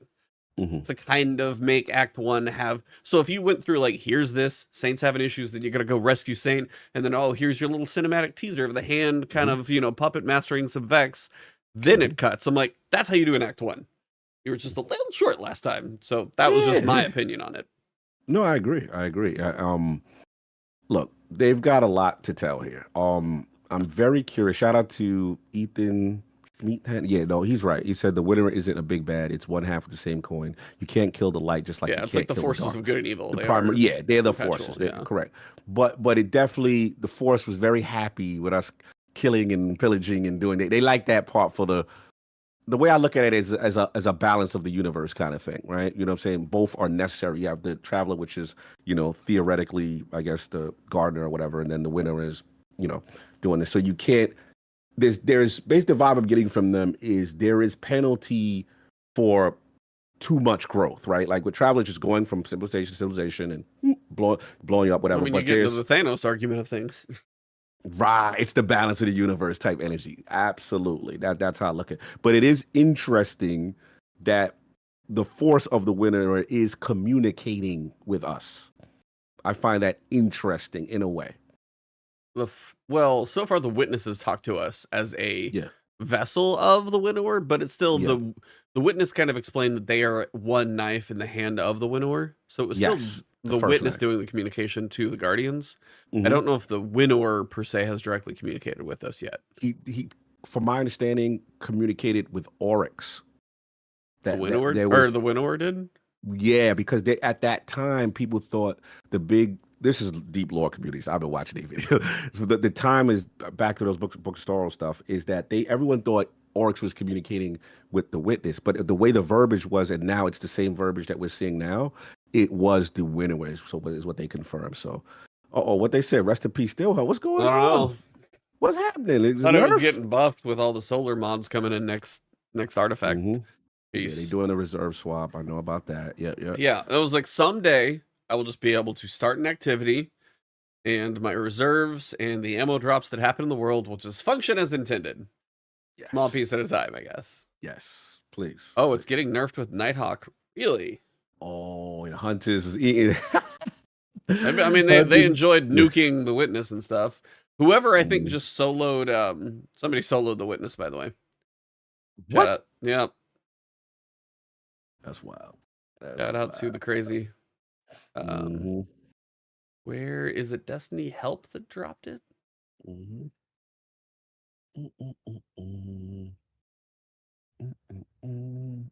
Yeah, I don't know. I don't see it. Is it Yeah, in I the don't see twat? it. Or it might be just in the twid and I just hadn't scrolled down far enough. We got new and returning weapons, balance, Balance, weapons. weapons. Reducing flinch for snipers. Oh no, there it is. It's in the paragraph. Yeah, it's the paragraph underneath weapons. Oh. Yeah, in addition to updates, one new update we wanted to mention was a change we're planning for Stillhunt. We'll be reducing Stillhunt's golden gun shot damage when paired with Celestial Nighthawk by 25%. Since launch, we've been monitoring the potency of this exotic and felt it needed a slight adjustment. While hunters have the opportunity for some thematic tie-ins between Celestial Nighthawk, Golden Gun, and Stillhunt, this should help to reduce a bit of damage disparity between each class. Yeah, Warlocks, we can't do that. And Titans. And between what should be a viable weapon alternatives. Whisper of the Worm has a bit more opportunity to outshine this special exotic with upcoming artifact perks after these changes. We'll be looking out for whatever fun boss melting clips you come up. Yeah, Go you look farm it your out. whispers. I have a guide. Or two or three. Exactly. Or 2 or 3. Yeah, they like go have fun while you melt, and then we're gonna look to see how fast you melt. Yep. Don't melt too fast, let y'all. you they let you enjoy the god combo. Now you got to come back down to planet Earth a little bit. Yeah. Now I'm admit though, like I was one of the guys. I think that's facts because I'm not a hunter, and I'm like, damn. To me, it's like it don't make no sense for me to use it because Yeah, I like, never got around to not, the raid, so I never did that whole crazy combo anyway. Yeah, I'm like, I'm not doing that because hunters with Celestial is the way to play. So I'm gonna go with something else. But reducing flinch for sniper rifles by 50% in PvE is actually huge. Yeah. Every so often you're running around and it's just like it's like bouncing around. I'm like, what am I trying to? This is ridiculous. The tech scout rifles in PvE by 30%. I never use those things because they don't feel great. I mean, scout rifles in general, but I'm always like, should I be like ADSing this thing? And I typically probably would for PvE, but if they hit 30% harder, I might try it because typically I do not like, because they take forever to reload. Like, I don't love them. Do not love those. Ariana's getting 67% damage versus barrier shields. And I think it's just getting a buff. And then you got the armor reserves costing less, fixing that one, the percent up, all that stuff. So yeah, removing the stat penalties from adept mods. But yeah, I want to double down on this tech. I'll be wanting to use the tech scout rifles, and because I feel they should hit harder. Remember, there's that trials one that's a stasis. I think it's prophecy or something. I forgot what it's called, but I want to give that a shot. But that new solar one, That looks nice. I like that new solo one. So yeah, I'll give them a shot because thematically they feel that it should hit hard. You know. I So, mean, yeah, it seems like it, but mhm. it's also one that like hip firing a scout rifle seems so counterintuitive. Yeah, I can't do it. Yeah, I agree. Solstice armor. Hmm. You don't sound thrilled. I mean, Hunter look okay. I'm looking at Hunter. They're going for this boots on the ground explorer kind of feel. You know what I'm saying? I get it.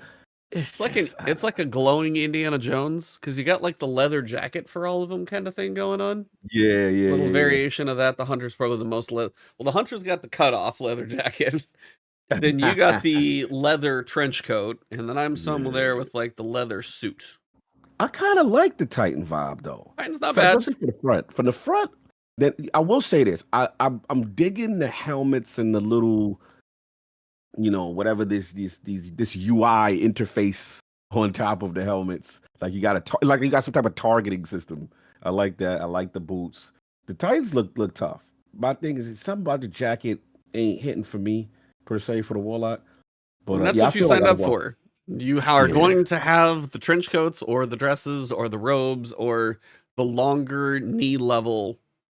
That's just that's your Warlock. You've decided this. You know what it is? It looked like it's too like how like something is very iron stiff. I don't know, it's just a stiff. Too much starch in the coat there. Yeah, it's too much starch in the joint, man. Like let that. Honestly, I think when that one gets in game, it might look all right because these are more concept. So none of these are going to hit like this. Like the glows, I don't know how they're going to do. And the concepts always, they do pretty good. But there's sometimes I see the concepts and then I get them in game and I was like, thought about buying that armor, but not so much. So I'll be kind of curious how the real in-game item actually looks. I love the helmet of the Titan. I think that's another thing. I don't like the helmet. This whole hood thing on the Warlock. Yeah, but we've had, like, this is not a new shape. True. It's like we've had that before. I'm not saying the Warlock one is either, but it's just glass front on the little, spoiler dome. We'll see it in game for now. So Bungie and Rec Room. Oh wow, VR baby. Yep. So that's gonna be a big game. That's a big game in VR. Okay, there you go. You hit that one because I don't know. Yeah, I worked on that game. Worked with the teams on that game. Excuse me. But yeah, with that the huge engagement, you kind of create your own rooms. You could all these cool activities. That's a big collaboration for them to go into VR in that space. Another tweet come out, just making sure it wasn't anything else I missed. Yeah, it's gonna be doing live professional podcasting. Speaking of professional podcasting, what have you been playing this week, sir? Have you been playing that? I haven't touched Destiny in a hot minute. I didn't touch yet. I was supposed shout out to DJ. I was supposed to get raid with the team. Got caught up. I had to help mom out. But I actually been playing a lot of Kunitagami, the Path of the Goddess. I have that demo. I need to try it. I heard you talk about it. Yeah, it sounds like the way you described like the live, but like kind of XCOM setup kind of sounds like it speaks to you. Yeah. This is all me, and then it's a vibe, and it's very cultural. It's something mystical about it. You know what I'm saying? But if you like a little bit of Japanese horror, a little bit of mysticism, but a little bit of real time action, some yokai in there. Yeah, low yokai. You know what I'm saying? Like it's a thing. And then what's the second one? I mean, I actually played Destiny, but what I was grinding for. Oh man, I gotta pull up my demo. I was actually, I still didn't get Kvarstov. That's what it was. I was like, I gotta get Kvarstov though. I never did it. You need to get, yeah. That's a pain quest. Oh, my video is not short, dude. Bro, my video breaks it down, but I swear it's an hour. Hold on, I gotta look how long that video is. I forget because I did one that was like somebody's like an hour. I think that was the Prismatic guy, but maybe it's the other one. It's meaty. Yes, for sure. It is a meaty one to run through, and then now I'm up to the part where I got to get all the. Oh no, that's a 30, but it's a 30-minute guide. Yeah, Prismatic was an hour. That's the one that was an hour. Prismatic was long, but yeah, I got to get the Travelers pause balls. I got to get those, and then I'm finished because I was missing one overthrow boss, and now I got that. But yeah, I got to get that. I want to see how it is in because it got nerfed, right? So I want to see how it is in a post nerf world. So I'm just doing that. We did Excision finally last week. We did the Grandmaster one. We knocked that out. I did my trials. Also before it came out. I'm gonna be real with you. Banner came. I just got to the part where I unlocked multi-mac, and then I kind of stopped. And I was just like, all right, I got Criminal's Dag, I got multi-mac. I'm not doing this no more. I got everything, and I got the pulse, whatever it is. I didn't have a good role for the pulse because I know everybody wants the what is it, repulsor brace and what you call it. Destabilizing or whatever if you can. Yeah, but for me it's no priority because I was able to get that with Elsie's. I'm over on all the void weapons that do that. I'm over on all of those things. And now, dude, grinding what was it? What was the Into the Light horde mode? What was that called? Onslaught. Yeah, grinding that now is awful. Really? It's just you have no direction to your grind. Oh, that's right. They took There's away no focusing or anything. There's no attunement? Oh. Oh, damn. It's just the activity and roll the dice. Roll the dice. Make it happen. Yep. Wow. Oh, I'm glad I did all my homework. Oh, I'm good. Wow. I mean, granted, I've been playing something that's just grindy as anything. I've been playing First Descendant. I got. Yes, I need your opinion. I am hearing things. Matt spoke to Maddie, and I saw Travis. What did Maddie have to say? Or is he not public on it yet? He did not have the nice thing. I mean, Travis gave it a 5. I saw. Yeah. So look, you the looter shooter. Like, what's the vibe? What's your vibe? It is free to play. It is Is this the Nexon one? Yeah, it's a Nexon game. There are things about it that kind of work.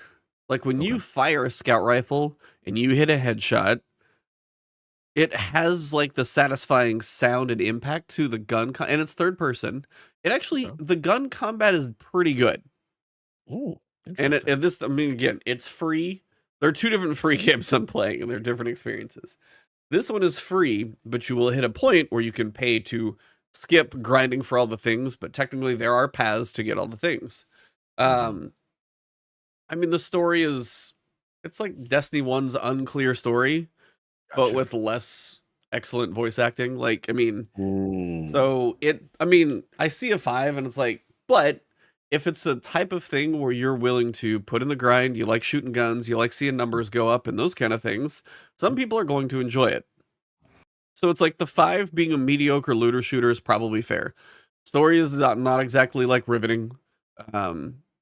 You go and you talk to like an NPC and then you go do stuff in a world. There's not like, and mostly it's just you're talking to an NPC, so you have seen the person's name who is a descendant that you can unlock later. And that's the main thing of going around the areas. The mission design is kind of repetitive. The grinds get even more repetitive. It is, I'm not going to give it high praise. A lot of people are playing it though. So for coverage, it's something I'm playing. Yep. I'm looking at Xbox most playing and it's up there. So it's the fact that it's a looter shooter and it is totally free and it is on console. That is probably the trifecta that is allowing it to have the legs that it is, because if you didn't play Destiny and Division hadn't done anything in a while, like maybe Division 3 exists, who knows, but right now, if you want a looter shooter, it's not really a fresh one to scratch that itch. And if Destiny's not your thing, or you're like 10 years is too much for me to dive through, this is a fresh one, and it doesn't cost you an ounce of anything to try it. It is free. Oh, fair enough. I mean, look, but like, as for how it feels, I would probably give it like a 6, like an okay, just because there are things. I mean, Paul Passy was like, first day was like, I'm not loving this one, and then his recent video was, I did a 180 on it. So it's kind of one of those where I know some people that are like, hey, if you give me something to grind for, like this is the thing where you could grind for what you're going for, and then put on a Netflix show. You could have a pretty good time. Running around and doing the missions. I mean, if you guys in Destiny think we have like some boring mission design, you got nothing. Nothing when it comes to like the repetitive stand in circle. Go over here and stand in circle. When you're done standing in circle, pick up thing, put in here, stand in circle, pick up thing, put in here, stand in circle and defend this until bar is done, and kill things. And then they have like an escort, which is probably the most annoying of all of them. Yeah, but you have to escort a robot, but it needs your shield to move. So it slowly, like really slowly zaps your shield. But if you take damage when enemies you're fighting, then all of a sudden you have no shield to help this guy move. So then you have to stand out, get some shield back, then go get back in the circle, do a little one of these. What movie is that from? I'm trying to remember what movie is that from. Was that the joint with like Jackie Rush Hour? Is it Rush Hour? Oh yeah, it's Chris Tucker and Jackie Chan. Chris Tucker. Yep. But that's what it feels like. Oh, I'm out of shield. Hold on, I got to duck outside the circle. Let me build my shield back up. Okay, I'm good. Let's move again. Oh, I took damage. Hold on. Because the first time I did one of those, I wasn't realizing what it was doing. I thought I just had to stay in the circle. And then I got to a point where I was just standing in the circle, but we weren't moving. I was like, why aren't you moving? And then I finally got out, and it says I needed shield. So it's it's kind of one of the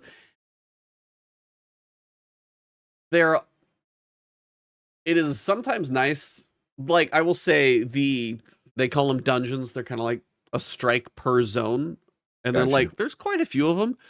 The bosses in and of themselves, not really that crazy. But once you get a little bit later, there's some cool cinematic moments. A couple bosses that'll give you a challenge. I did a decent amount of it solo. The big Colossus fights are unique. They're bigger than like anything we fight in Destiny typically. Oh wow! Like not like raid size scale, but your strike bosses. I mean, they're bigger than those on a little bit bigger than those on a scale. But they all have different damage types. You'll kind of shoot off parts of their armor and kind of weaken them, and then you can like grapple hook up to like the grapple hook actually feels pretty good to use. Like movement and mobility and the way the classes feel. The class skills feel a little on the weak side. I feel like they could all probably get buffed a bit. A little buff. So more gunplay than ability. Yeah. And I mean, I was playing Ajax and he's just a Titan Barricade, Titan Bubble. And then but the thing about him is if I'm going to go do any damaging type of skills, I have like a jump where I land and do like a pulse, but I have to be in the middle of the enemies, or I have to be in the middle of the enemies and do like a shockwave from my center. So either way, I've got to be next to him to do any damage, or I'm using guns a lot. So I'm using guns most of the time. Some people, and there are interesting ones where like Bunny runs around really fast, kind of builds up the skill energy, has this like zapping pulse that just like hurts everything around, really good at clearing ads. Like there is some decent stuff in here, but it's like if you're looking for like an epic story campaign and really interesting mission, it's not there. It's not that. And so it's like the 5 to 6, I get it. But if you're looking for something to scratch the looter itch, it's free and you can just play it on your console and kind of just have a good time. Yeah, unplug your brain for a bit. It's one of those. The other one I started a bit and I've played some of the betas. Once Human, it's actually now public. So that one also free again. And this one, and the thing about First Descendant, you can see the monetization pretty apparent. Outside of the fact that you can spend $100 for the ultimate bunny skin, and I'm sure you've seen that running around on Twitter. They going crazy on Twitter. So Once Human is way less like in your face buy stuff. There's not a lot of it that I see. It is a survival crafting. So go around like, you're chopping trees, but it does little things like if you chop a tree, you don't get like one wood. Every time you hit the tree, it's like 13, 14, 13, 14. So if you chop down like one tree, you have like 150 wood to go construct stuff at your base. So it's like, it doesn't feel as grindy on that stuff. But then when you get to, you're like, okay, I've got a crossbow. Well, let me shoot it at this weird zombie.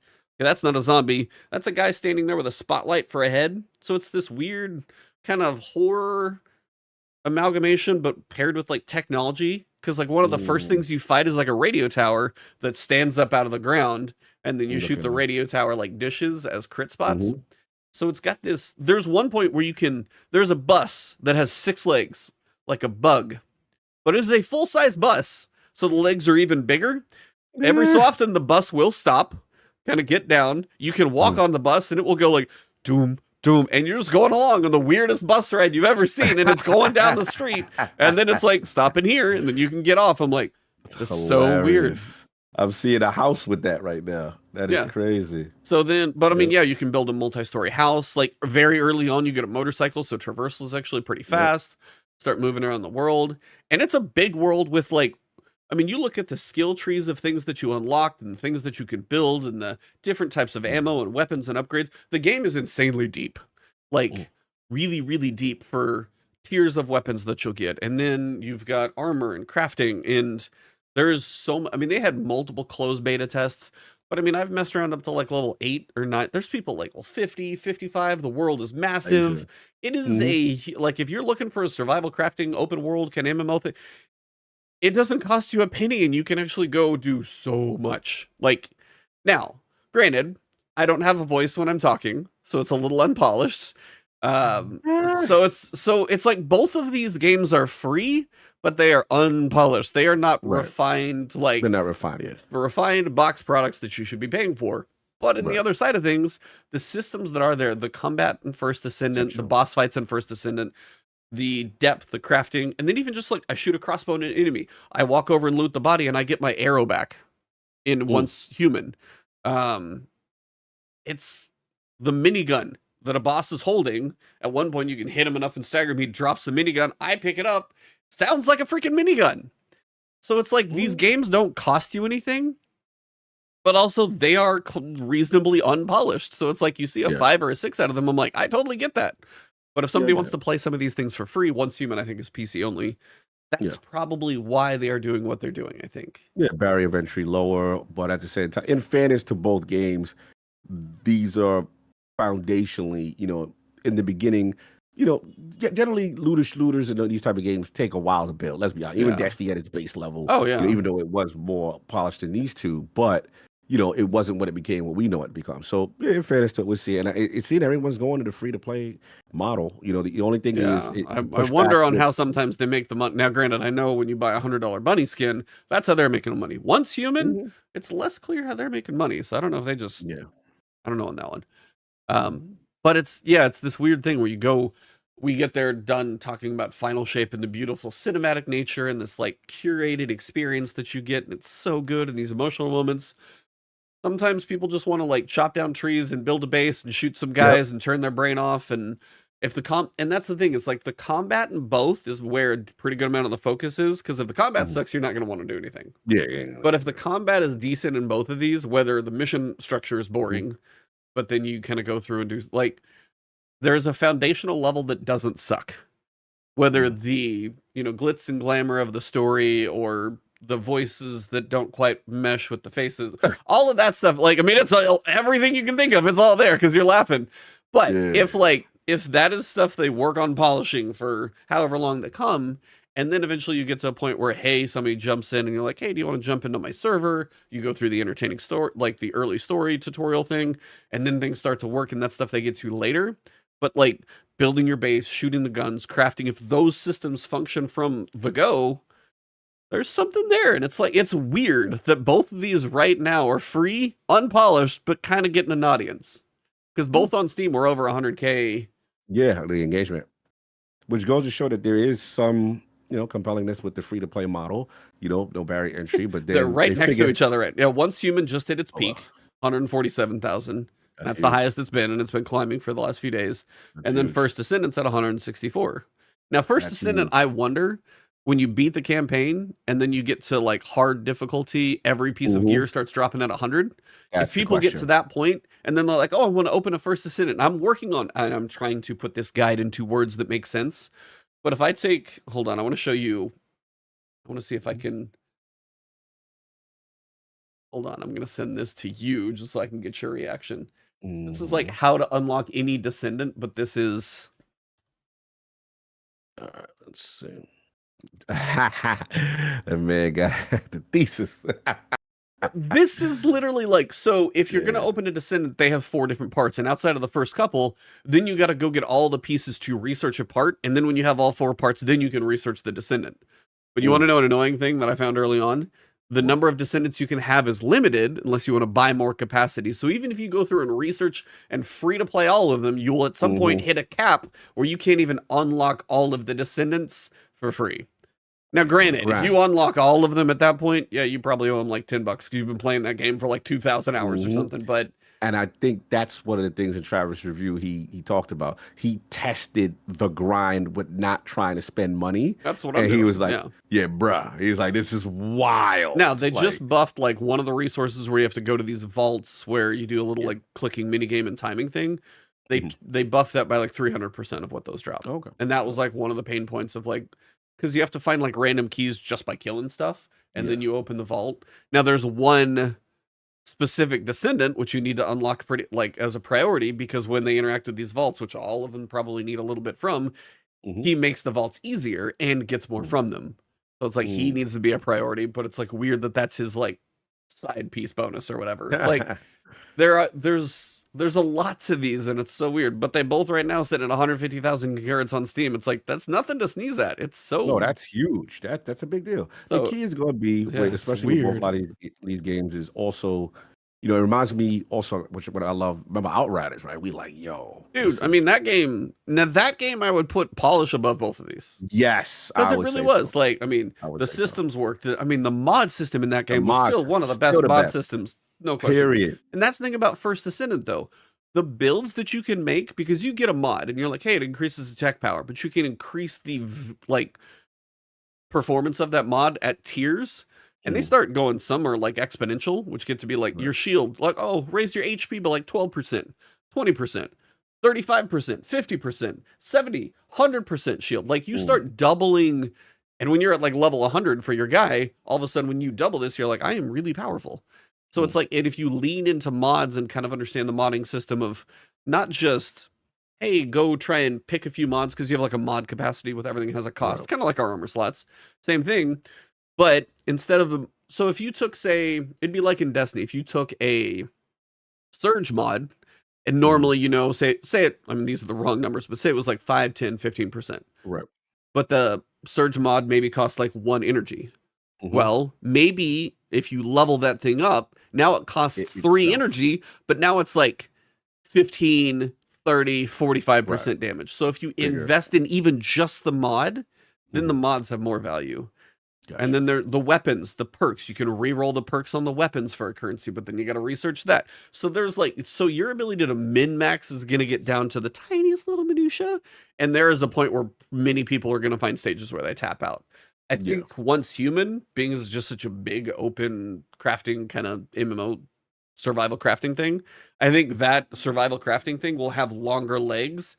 First Ascendant, I think, is going to have people hitting walls when they finish the campaign. But it's still like I don't know how long the campaign was, 30 hours if you play it solo, something like that, for nothing. Yeah. Not bad. Dope. I'm with it. It was good, lot of promise. And look, they got the engagement right now. That's what the key for them is, to keep it. And like I said, we'll see how they do in this free-to-play grind world. And man. What? There are too many games. It's too many games, bro. Dude, I don't. No time for These two are not small that I'm talking about, by the way, in case you guys aren't clear on that one. These are not small games. So you got Once Human this week. Last week we had First Ascendant. Both free, pretty sizable. Angerfoot comes out today. Not touching that one, but it looks kind of goofy fun. Next week, we have 4 games coming out on the same day. Is that freaking right? What we got? Flintlock and Kunitsugami Path of the Goddess, both on the 18th. Nobody Wants to Die on the 17th. College Football on the 19th. Oh, that's a huge one. People are going crazy for that. Yep. And that's like all in 1 week. And it was like, yeah. And then next month, Black Myth Wukong. Oh, wow. It's that quick? Black Myth is next month, end of the month. I didn't realize that. And it is the day before Star Wars Outlaws. Oh, wow. And then also on the 29th, Visions of Mana. Wow. And then the World of Warcraft expansion is on the 26th. Oh, sorry. Black Myth is on the 20th. You do have a break, but I'm looking at Visions of Mana and Star Wars Outlaws. I wanted to play both of those in their day apart. Madden is on the 16th next month. Good old man. What is, I feel, Creatures of Ava. That's a little one. Cat Quest, Steam World Heists. There's just like, for a year that I was like, oh, last year everybody was like, oh, 2023 is so packed of games. I'm like, are you sure? 2023 had some really good ones, but I would say 2024, if you can't find something to play, Once Human, you can do the whole thing single player. I've done everything I've done single player so far. You are going to be on a server with other people, but it is a PvE server, so you do not have to fight anyone if you don't want to. Just FYI. Right. If you do PvP server, that's your choice, and have fun, because I feel like my base would just get destroyed in 3 seconds. But yeah, and then guess what? So next week, we have... No, next week is Flintlock and Kunitsugami, both coming out on the 18th. On 18th. I have an embargo around there. Yeah. Can't say when, you'll just know it's Can't say when, we'll just know. What's on the 16th? The new episode of Destiny 2. Yeah. But we can binge. No, we can't. Not this. Binge. No, not in. Not in this. It's not till episode 2. Not Act 2 and 3. Episode 2. Nope. See, that was the confusion they clarified. Got it. Still going to be weekly delivery with this one. So okay, so it's still quick, but not quick on this particular. Okay, that makes sense because I was like, yo, how was they able to pull this off? Yeah. Okay. Oh, and then you want to know when Act 3 of Episode 1 drops? When? The 27th of August. Right before, like 2 days before Outlaws and Visions of Mana, and a week after Black Myth Wukong. I'm like, can you guys time this stuff worse? Please, time it worse. I don't know how you could. What's funny is they're thinking, in their mind, like, oh, there's no big games that be coming out. Like, it's so many games, bro. It's crazy. Yeah, I saw, somebody in chat, Tales of Concerazao had to do a little bit of layoffs. I saw that one, and I did see that.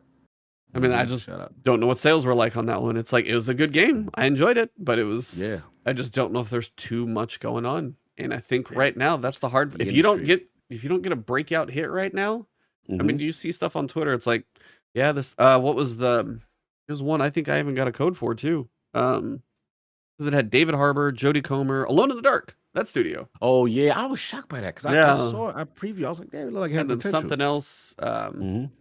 Any thoughts on the Game Pass price increase? Oh yeah, I'm sure that's on Duke. He doesn't need to rehash that one. All I can say is now the whole world of gaming subscriptions is just a shit show. It's flattening out. That's what it is. And now it's extract from the users that you have. And that's the problem with every subscription right now, and that's the problem. Yeah. Like Netflix being $23, Game Pass Ultimate's going to be $20. You got PlayStation Premium that's probably in the same boat. I mean, nobody has this much time and money to do all of them. Right. So at some point, number can't always go up. And they're finally realizing number is going to go down at some point, and it's the value you put it. And it's like, is this a sustainable model? Right. Seems questionable on some fronts. Yeah, I think for them, the edits they're doing is for them to make it sustainable for them, and thus what they're showing me is, oh, you're gonna get this. If you want day one, you're gonna pay this $20. Oh, that's and the guys dipping in for the 1 month that was trying to get at the lowest tier. When you dip in order to get a Call of Duty, all this is pre-Call of Duty. Oh, I know it is, yeah. To extract the most out of it, and yes, I do feel they have flattened out, and this is their workaround to be sustainable kind of thing. But yeah, it's an interesting time. You got to look at it like this: like, does it provide you value? If you're a person that may one or two games, it ain't gonna make sense for you, right? Well, that's kind of thing. It's like, does Xbox have the vault of games that you want to play at the base level, or do you see the prospect of everything that just showed in there? Right. Like everything, the showcase. Is that exciting to you? Yeah. Cool. Does PlayStation have a lot of stuff in there, like premium, that you want to play some old nostalgia games? Because I don't think I can hear Maddie talk about things with talking about classic games that he loves to play. Is that what you love playing? That may be your jam. Maybe you like both, and maybe you just don't watch TV because you just play games all the time. This is where people just have to start making those decisions of like time and money, and how much do you have of either. Yeah. For me, it's like I'm day one Game Pass stuff, and what I saw for this year. First of all, I'm locked in. This doesn't affect any OG. This affects anybody who is new. That's messy though for the new players. Like, you want to get in the club? You want to get in the club? You want to get in? Yeah, you can't. We have a tier for you. If you're on PC, y'all eat. No, they're pushing you to PC. Yeah, that's the fight right now. Console guys like, bro, what's going on? These guys are $11.99, no internet. Like, what I tried to tell, this is what I said on Duke. I said, look, the reality is, it's like the console guy was the wife at home. You did maximize your potential. We love you, but we are wooing this new person, and this is the person we want. We want this PC. We looking at potential more growth there. That's what's going on. So I understand the console guy frustration, but that's just the reality, man. Because the PC community, I'll give y'all this. Y'all don't take no crap. Y'all not paying for online access. Both PlayStation and Xbox are doing that, and Steam's over there like, we're here. What's up, guys? Yeah. So, and they will let the community, they will let the developers know when they are not feeling it. We saw something, obviously with the PSN, with the Helldiver situation, they were like, yo, what's going on? Yeah, not saying Steam review bombs are being overused right now for half the time the wrong reasons. Right. Feedback one thing, and then they actually flipped it for Helldivers. That's a moment where it's like, you messed up. Yeah. But it is, you just have to figure out where your value is. Do you watch, like, I will never get rid of Max for the TV service because my wife watches Big Bang or Friends to sleep nearly every single night. That is never leaving a subscription. I do the annual and I just don't worry about it. I do it once a year. But some of the other stuff, I'm even debating. I'm like, how often do I watch some of the other ones, depending on the prices and stuff? And it's all of those. Everything costs more now. It's like you've seen the jokes on Twitter about, hey, I tried to reorder my Walmart order from 3 years ago and it's like 300% more. It's like, what the hell? Yeah. It's no good point. It's all a mess. What's the value proposition is to you, and you have to look at it that way. Make that decision. For me, Game Pass day one stuff is still completely worth it, and then all the games this year. I mean, you're gonna have Ultimate forever. I'm not worried about you. Like they have you for life. Yeah, but I understand for someone who's new. Like, is there a price point where you wouldn't? Is it 25? Is it 30? Like, where's the point where you feel like you might turn it off? Because I mean, you live on your Xbox outside. I mean, I pulled you to PC, but you'll walk over to your couch and probably play Destiny on Xbox just because you would. So it's one of those, like, what is the point where a true, like, you bleed green? Like, what is that? Yeah. I'm curious. To me, it's value. When I always say, if y'all not delivering games, like, that's why the showcase, I was like, yep. I can see the next. If they can get that monthly cadence, then every month, even if you're paying $30, you're getting a $60, $70 game every month. Yeah, because I utilize it in that, like, Path of the Goddess. I'm good. Like, you know what I'm saying? The Altars, the game you like. I'm good. I know, all this is Game Pass stuff. So I'm like, if you look at first party releases in conjunction with the third party stuff, for a guy like me, it makes sense. Now, there's always going to be a part where you go, man, that's ridiculous how much it's going to cost. But you also got to think about inflation. These subscription services always go up. Netflix, all these things, man. You got to look at the value for you. So I always feel it's a personal decision. Yeah. How much do you get out of X thing, whatever that is?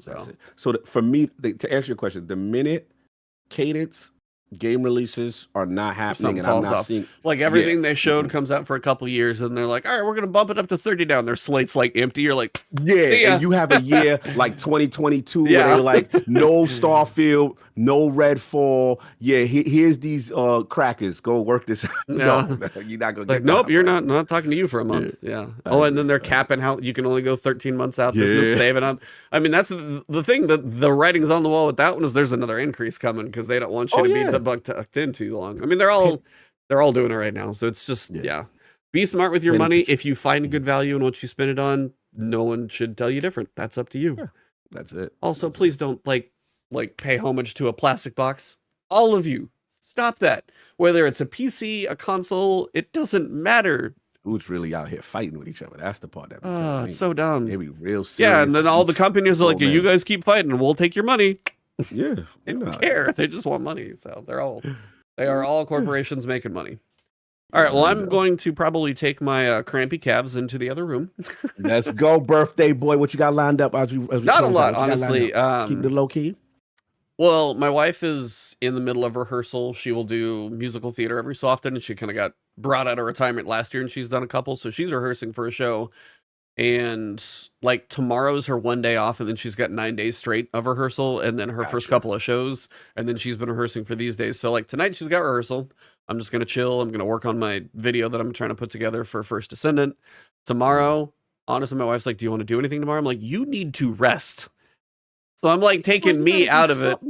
I'll do something in August. Like when we get back from Travis's wedding, I'll get my friends together and be like, hey, do you guys want to go out for my birthday dinner now? Because her shows are like the next couple of weekends.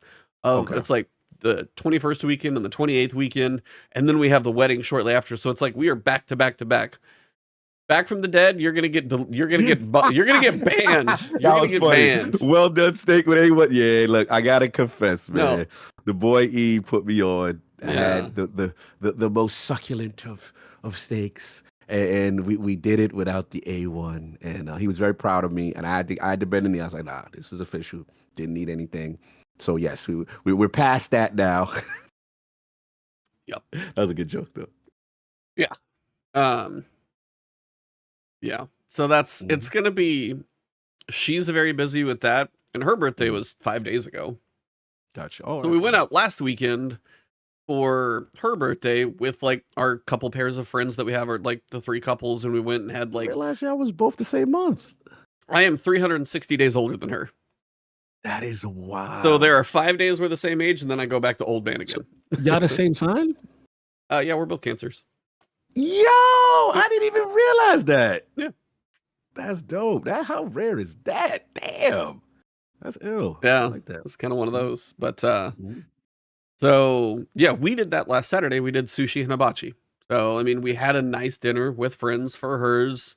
I sent flowers to her rehearsal, and I had the castmates sing happy birthday to her and surprised her. So I got her That's stuff what's up. done, and I made her a funfetti birthday cake. So I've been eating some birthday cake already. So it's You're already in always birthday mode. yeah. It's Yeah, like I've had already. now. She made me a cinnamon roll casserole this morning. So it was Ooh.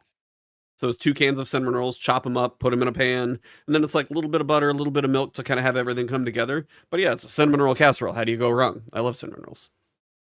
Yes, All this food talk is making you hungry. I could do a Yeah, I'm about to podcast eat. about I'm food. Oh yeah, he could definitely do that. I Yeah. love Podcast about food. Chrono Trigger, a Yeah, Super NES podcast, movies. NES podcast, movies. Jimmy and I can talk about movies until we're blue in the face. Shout out to Jimmy.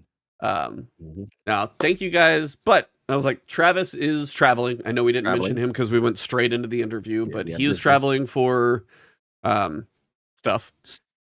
Yep. He'll be traveling in the future for stuff as well. So the biggest thing is, I know he's not here to hear it, but, and it sounds stupid to say this, but I will tell you guys, growing up, birthdays were not that exciting. Whether when I went to college, my birthday never turned into anything that great. It's always been a little surprising that I have had more wishes for birthdays just having been part of the podcast and this online community and stuff like that, that feel halfway more genuine than some of the fake friends that I had along the way in my life. That's Whether real. it was working at a restaurant and hung out with people all the time, and then you move away, but you try and call and connect with them, and they just stop calling back, and you lose the friends, and it's it's tired of being a one-way relationship. And it's and that's kind of thing. It's when it comes to being an online anything, you got to draw boundaries, because it's you guys don't me, I don't know you, but it is still just the gesture that feels more genuine half the time for people being hey, I see that kind of podcast every other week. Have a good birthday, dude. That feels more genuine than half of early in my life. And it seems stupid to say that, but it's real. getting more birthday wishes. And also it's being married, obviously, is amazing part too. But it's just the online, because it's I've talked to quite a few of these people over so many different things, but it's, I don't know, it's just one of those things that I've enjoyed these kind of birthdays surprisingly more than I would have guessed. And Yeah. I mean, in part of you and Travis and my wife and my close friends, I can't trade that type of stuff. But everybody in chat and the comments and everything else, the Twitter wishes and all of those things, they actually mean a lot more than you guys think. Absolutely. So I just wanted to say thank you for all of those, because those little moments where I'm crying talking about Raya and everything else, it's I share moments that even some of my closest friends truly don't even see, because they don't watch the show and stuff like that. And I'm breaking down talking about Raya, and you guys are here for that. And those are those moments where you guys have seen me at some of my worst too, and you still come hang out. So thank you guys for everything. I think that's where I gotta wrap it up for me. We love you, E. We know that. Big heart, good person. And no, it's dope, because I think that like you said, as content creators, you need that, because you don't realize, people listen to you every day. You're a part of someone's life every day. When you make a video, you do a podcast, you know what I'm saying? So there's that connection. And I think that's the difference now. This generation, we connect to people through through content. And you help. You don't realize, someone sent me one of the nicest text messages yesterday, at least 2 days ago, a DM. And it was I just want to thank you for everything you do. You don't understand. You helped me go through this condition. I've been, going through the hospital for stuff, and, listening to you guys. That's real.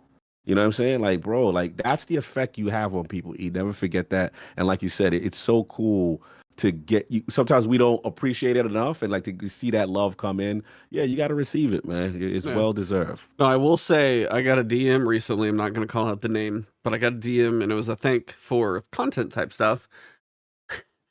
It very much solidifies my old man demographic on my YouTube channel. If you want to look at the demographic little pyramid of where it's younger, older, and then younger, older, and older, and it's you can push mine probably a little lower. Mine is 1 or 2 decades lower than the average Minecraft viewer, because here it is.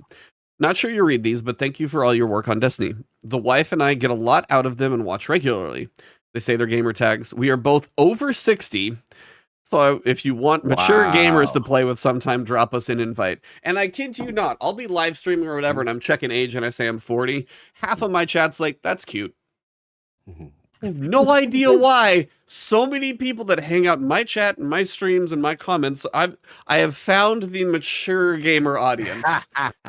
It's the funniest thing, and I love you guys, but it's always like, it is like, obviously there's a lot more kids watching some of the Minecraft stuff, but it is just funny that I have found that demographic sometimes. Yeah, baby Ebontis, exactly. Baby. Like, I'm the youngin' of some of the people that watch, and I'm going, all right. I know for a fact executives listen to you that are trying to get back into Destiny, and I'll shout one out. He knows that. Bill Stillwell listens to you, like he religiously, because again, your style of, you don't talk down to the audience and assume that they know everything, and you're very specific. Okay, this is what you got to do, and it's not intimidating. You know how Destiny can be intimidating. It's just, and you just break it down in a very cool way. So the older demographic is like, yo, we like him. He talking to us. You know what I'm saying? Like, he's like, hey, if you've been away, this is what you got to do. Start here. You're so meticulous with that kind of stuff, and they love that stuff, man. Yeah. Well, thank you guys for, as I said, it's going to be a chill birthday. I'm going to go see Quiet Place prequel this weekend while my wife literally rehearses 2 to 10:30 Saturday and Sunday. That is her weekend. So I'm like, I'm just going to kind of hang out and chill. But yeah, it's going to be chill. We'll do some stuff later, but I will tell all of you guys that thank you.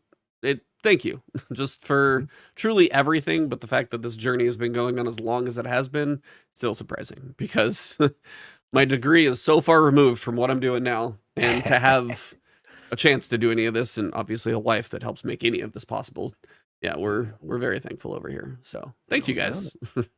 41 years old will be official later on today, because I know the time. I know the time I was born. Ooh, nice. Night baby. Yeah, I'm a night baby too. Yeah, it was East Coast time, so it's in about, what would that be? About 4 hours. 4 hours?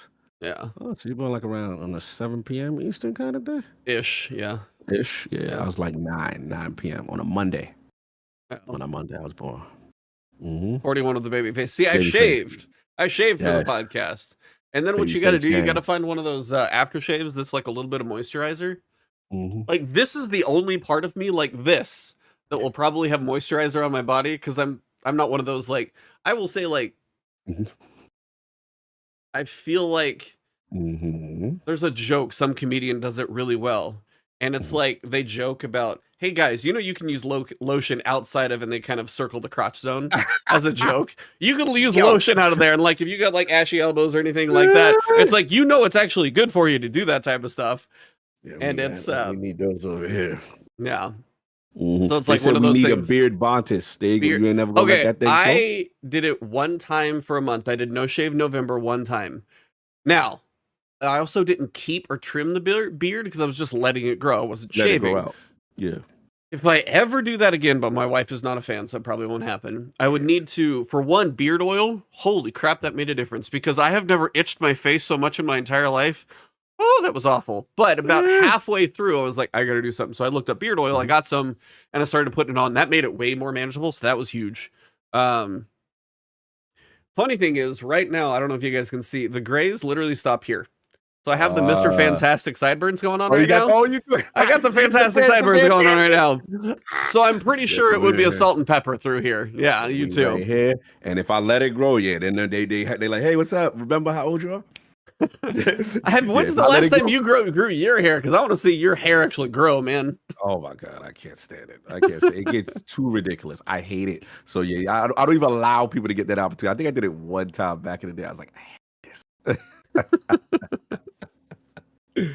Anyway, salute to everybody. Yeah. Well, I'm gonna go have some lunch. I'm sure you might be doing the same or a little bit. Yeah. That was a fantastic interview. Thank you all for being here. Hopefully you enjoyed the chat afterwards. And if you're looking for the archive, I'm going to post this thing up pretty much everywhere I can. The one on my channel, I don't know if I'll leave that one up. The link will still work, so you'll be able to watch it once I edit the opening down. But I will put it on the Last Word Podcast YouTube channel, which is a little harder to find, so I'll have direct links to that one. On my community page, I'll put that one up, and then also for the audio feed. So you guys will be able to find it just about everywhere. So thanks for sharing this one, Cog. It was a good one, special one. So thank you. Travis, safe travels, of course, and we will actually be seeing you soon. I got my suit jacket. I just ordered that separate. I ordered it because I didn't want to buy a whole suit right now. I'm not. So you got a jacket. So the problem is right now, it's like I know I need to like trim up the belly, but it's like, but I have been working the upper body more, so my old stuff was not gonna fit. So it's this whole thing, and then I'm like, it's the whole thing. Oh, you want to give somebody a hug and rip out your jacket in the back? So I just bought a bigger suit jacket, and then I'm just gonna do a dress shirt and pants. That'll work for now. Gotcha. I'm not gonna go full tailored suit or anything like that. Streamers have legs. Yes, streamers have legs. Yeah, the boy got the calves is on. DJ, step your game up. Hey, if yours isn't cramping, you're doing better than I am. So yeah, enjoy. No, but yeah, we'll be seeing Travis soon, so we'll have a little time off there. Yep, I'm off away. Yep. All right. That's all I know. Look for a First Descendant video from me. Probably a Once Human guide if I can do it, and then I'll be working on Flintlock. Maybe or maybe not. I can say that, but yeah, that's the one too. Nice. All right, everybody. Thank you very much. And for episode number 302, thank you, Jimmie. The interview was fantastic. Hope to have you back, man. That was a blast. Yeah, Infinity. Why didn't we get to get my Infinity War bag with him too? Like, no, there's so much we wanted to. At some point, I'm gonna be like, all right, you got like 2 hours because we got a lot of stuff we got to talk about in here. Yeah, so he blessed us though, for real. Yep. So thank you all very much. Have a great one. Last word. Hold on. Yeah, I was like, wait a minute. For episode number 302, you guys have been fantastic. And for this episode, officially, it has been the last word.